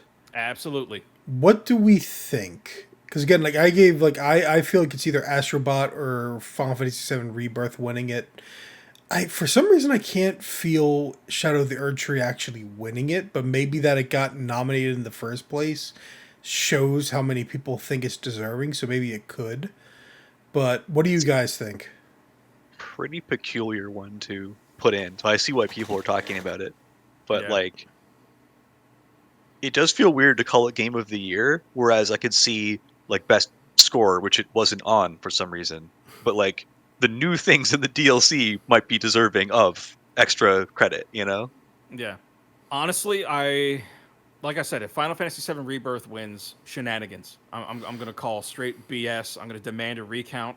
Um, I Do you feel Metaphor is like too close to the end of the year? Because I feel like most people haven't had a chance to play much of it or play it at all. This is a game I'm going to play. I'm not sure if I want to pay that amount of money to play it right now. Most No, press and probably never fair. finished it too. Most press probably never finished it, and even if they did, they were rushing to complete it. And this is like a 70 to 100 hour game. Yeah, it's massive. It is absolutely massive. So that will impact opinions. So, if Metaphor wins, that will be a surprise just from that alone. I feel like if it came out early in the year, That's what I was going to say. If this was 2025 and it came out like in January, then it would make more sense. yeah. Elden Ring taking it would be. I don't know. I would feel pretty mixed about that, but at the same time, I thought it was substantial enough, and that it kind of warrants being its own thing. Black Myth Wukong, I heard a lot of people say good things about it, so that's another one I wouldn't be surprised if it won. I think Balatro might be the sleeper hit here. I think Balatro might be the one to take it. It could be, but there's for some reason I'm feeling like it's missing that It Takes Two element, I think. I'm not sure I see it winning, but it could be how many people look at it and they're like, what even is that game about still? I think that is happening a lot. Yeah, it's wildly popular, but like among the people that haven't played it and don't know anyone that has played it, you can't really tell what it's about by looking at it. Yeah. Yeah, because it looks like a card game, which it might actually be, but I don't know what it is like. a kind of a card game, but it's not like a traditional card game. But yeah, this at least gives it a signal boost, so more people will play it. Yeah, and I think that's exactly what's going on. I mean, sorry, go ahead. No, because I was seeing a lot of people saying that they are absolutely addicted to it, and they bought it on. Well, I don't know how it works, but they're playing it on multiple platforms. Like they're like, oh, I'm playing it on my phone. I'm also playing it on Xbox, and I'm absolutely addicted. I'm just like, holy crap, that's something I'm not hearing about too much. Where they're actually playing it on different platforms, and are absolutely addicted. I will say, if Metaphor, like for me, best case scenario is actually Metaphor Refantazio playing, just because now that I think about it, I love the idea of a turn-based role-playing game taking the award and just snubbing that assumption that turn-based games just aren't good enough. Yeah. It's especially after like Baldur's Gate 3 did so well last year. Do you want to mention that idea is as old as dust? Because this was actually the opinion, I feel like, when like Diablo first started kicking off. Go back actually even further, like original Baldur's Gate, where they had these turn-based systems, and they're like, these old musty turn-based systems from like the tabletop, we don't need that anymore. We can be real time. And real time with pause was born. And simultaneously, today people don't really like real time with pause because it wasn't as trendy as they thought, and the turns are actually more fun. Yeah, it's kind of like being able to control the pace of the battle yourself is satisfying. Yeah. So, final thing, maybe I'll do this as a two-parter, geez. But final thing, and a reminder that December 12th, 7 p.m., we'll be streaming live on this YouTube channel. The Game Awards will be live reacting and everything. And mostly because it's always a good time to watch the announcements. Because even though some of the games turn out to, like Visions of Mana was announced last year. Moment. That was great. I played the demo. It's unfortunate it released at $60, so I'm not going to buy it anytime soon because it's not good enough for that payment. But just the moment of hype, just to see that they're making a new AAA like Mana game, right? So that's why we watch. But I'm curious if you guys have any either predictions or hopefuls when it comes to announcements for next year. So to give some examples, a prediction, well, not for next year, but for what we'll see there. A prediction, and this is a very easy one, Grand Theft Auto 6 trailer. Death Stranding 2 trailer and update. These two things are going to happen. What I would like to see, Lies of P DLC trailer and perhaps release date announcement. Crimson Desert release date announcement. Bloodborne on PC. I joke and I cry. Yes, I cry, I weep. First Berserker Kazan release date announcement. Don't know if it's a hopeful, it kind of is, but a teaser from Nintendo to tune in on X date, like X day, X month, Not happening. for the next Not happening. the Switch successor reveal. Nah, absolutely not. Not Do you showing anything of the system, just to tune in on this day. Because it allows them to still have control over the event. Like, you know. Right. Maybe they'll have Doug Bowser on stage and he'll be like, he'll do this and that's it. Do you think we'll see a vague, like almost nothing substantive teaser about the next thing Larian's working on? Like a Divinity game or whatever they're doing after Baldur's Gate. Are they big enough to have something already? Not anything they can show off, but they can say we're doing something and show a piece of concept art or like a, you know. Oh no, not another bear. Right, a very, very preliminary teaser. I don't know if that's their style, though. They are a smaller developer. It's the same bear from that other trailer. But it has been dead. just long enough after Baldur's Gate, knowing they're not going to maybe making an expansion or anything, that they've started work on something by now. So they know what it is, and the question is, when do they want to announce it? Not announce it, like just announce that they're working on something. Is it a good idea to do so, though? Yes, that's the other part. Because, I mean, I'm not saying you're wrong. You don't want to cyberpunk it. Yeah, and exactly. announce far too early and then So- underperform. I think it's far too early for something like that. I think maybe if anything, if we hear anything from Larian Studios, it would be maybe some kind of expansion to Baldur's Gate. No, they 3, already or- said they're not, and Wizards of the Coast Yeah, won't we fund know it. they're not. Yeah, we I mean, know they they're could not. be lying, you know. But No. the other thing too is if you look at how they developed Baldur's Gate 3, and what makes me think maybe it could happen, I'm still only giving it like a 10% chance. Sure, it was is an early that access for a It was long a super time. early access, and they worked on just one chapter of it, like all the way through it. And if they're thinking of doing that again, now might be the time to do it. Yeah, that is true. Possibility. It's a possibility.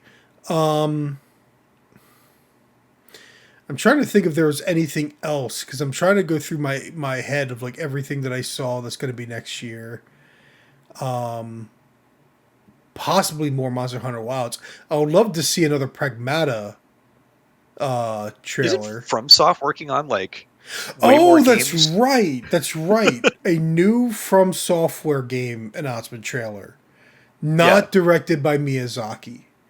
Because they are working on more stuff, and Miyazaki's like has said several times, like, we got games that I'm not involved in. Because he realized Little Wolf Chaos 2. oh my god, dude, I would love it. We're going to take the Armored Dark Core Souls 6 2, tech. too.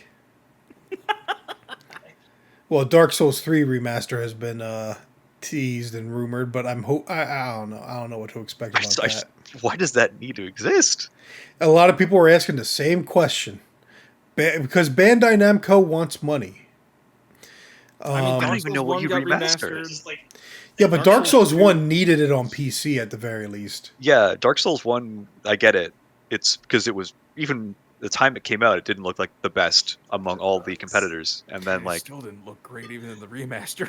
yeah. And Dark Souls 2 could use a remake completely, from my understanding. But Dark well, the Souls thing with- Depends on who you 3... talk to. Dark Souls 2 is such a strange thing that if you remade it and things were different from the first time, it might actually do better. Yeah. It's like the product of like a completely like insane development that decided to change direction like twice and change directors and then reused a whole bunch of old content and then threw out even more. So you could do a lot with that. And then evidently the Scholar of the First Sin version is both easier and more bullcrap at the same time. I've heard Yeah. some things. And it's also not a proper, like, the kind of remake we're talking about, it's not that. It's like they literally couldn't edit the world. They could only edit like enemy spawn positions. So it's like a Kaizo Mario hack of the original. Oh my gosh. But I noticed that right away. I was like, they can't edit the geometry. It's literally just where the spawns are. Okay. I should have been writing these down though. It's like what's predicting and hopeful. But yeah, From Software is definitely going to have something. That's for sure. I think we might, maybe we'll get some more Metroid Prime 4. Maybe. I doubt it though. Because Nintendo had no presence last year, and I wouldn't be surprised if that's the case this year too. Yeah. They used to have a I- constant presence. That's the funny thing. I mean, dude, remember the first DLC character for Smash was revealed at Yep. the Game Awards, and it was Joker, which was wild. That was absolutely insane because like it was like, okay, well, they're doing something with Persona 5, and then the letter flips over and there's the Smash logo, and it's like, whoa! Yep. That was dude, that such a cool time, honestly, to get those little character reveals. Maybe we'll get some more details on previously announced Xbox games, like more Perfect Dark, more Indiana Jones, since That'll already be soon. out. I already be believe out? that's first week of December, so I believe that releases before. You might I mean, still they get could a say available now. I that's wouldn't the be thing. surprised. Yeah, you might still get an ad for it.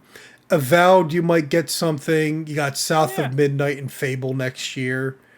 So you're right. You'll probably see stuff from Microsoft. You'll probably see trailers for at least one or two of Anything those from, like, games. The extended Nintendo, not Nintendo studios. I'm What do you thinking like mean? intelligent systems. Oh, and like things like that. but like level 5 and Yeah. See, Yeah. that's why I'm wondering about a teaser for, because the thing is, I feel like at this stage, anything you're going to announce is going to be releasing around the Switch 2 time, the Switch successor Breath time. of the Like, Wild Oh, so maybe 2. they're like hoarding up a bunch of games to drop. yeah, and the announcements thing for is, when like, Switch 2 comes out. Got it. unless they actually release Metroid Prime for just in a date, because it is going to be on the original Switch, they confirmed it.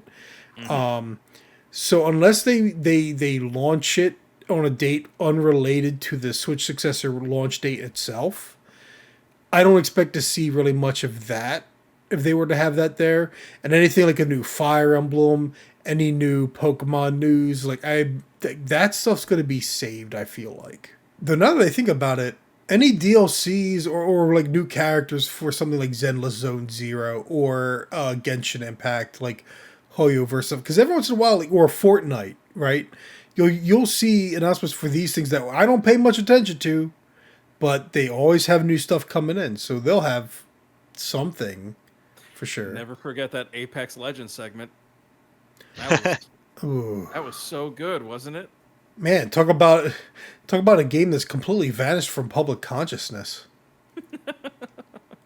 Kind of got more play among VTubers than anything. And even there, it's yeah. kind of vanished. Yeah. Yeah, you're true. You're right. Oh yeah, you know what? There might be, God, there might be some presence from Overwatch. Oh yeah, Ooh. just line up. which- Mm. Is there any? Will Blizzard announce anything? Do they have anything to announce? If they know what's good for them, they shouldn't. They just had BlizzCon. I feel like they don't. So I feel like they really don't. I mean, that's the thing. They just had BlizzCon, and there's been like so little buzz, and it's like we just released Warcraft 1 and 2 remastered, and I'm like, are you sure that's a good idea considering 3 was such a disaster? Yeah. So I don't know. I don't expect much from Blizzard because they would have just had that for BlizzCon. All right, Doom got the it, Dark got it. Ages. Oh, I hope to see more of Oh Doom yeah, the Dark yeah, Ages. Doom the Dark Ages. But also, Blizzard is finally going to announce World of StarCraft. I feel like they were going to make that like multiple times in the past and decided not to before they've it came discussed out. it.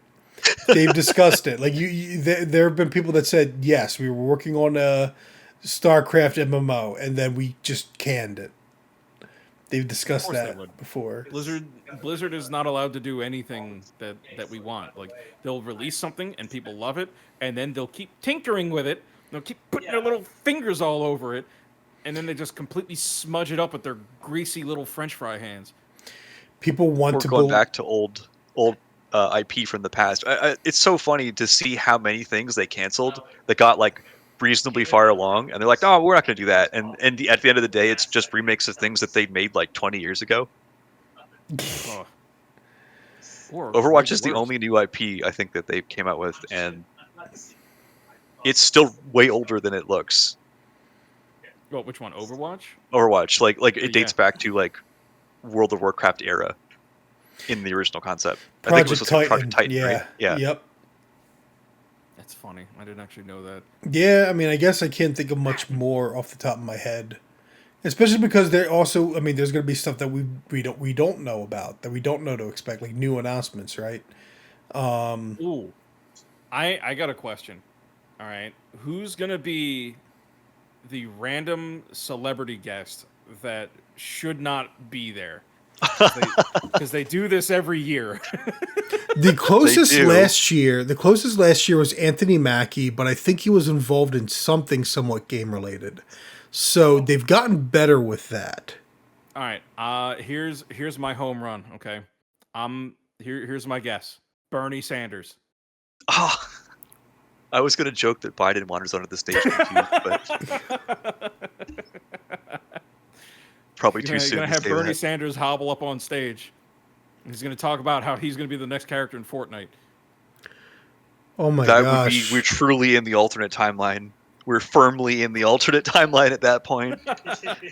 Dude, if that happens, I will create. Actually, I think I do have an Epic account. Either way, I will sign on to Fortnite and I will pay money until I unlock him.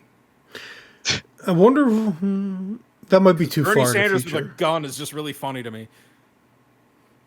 I got nothing. I got nothing to measure up to that. That's for sure.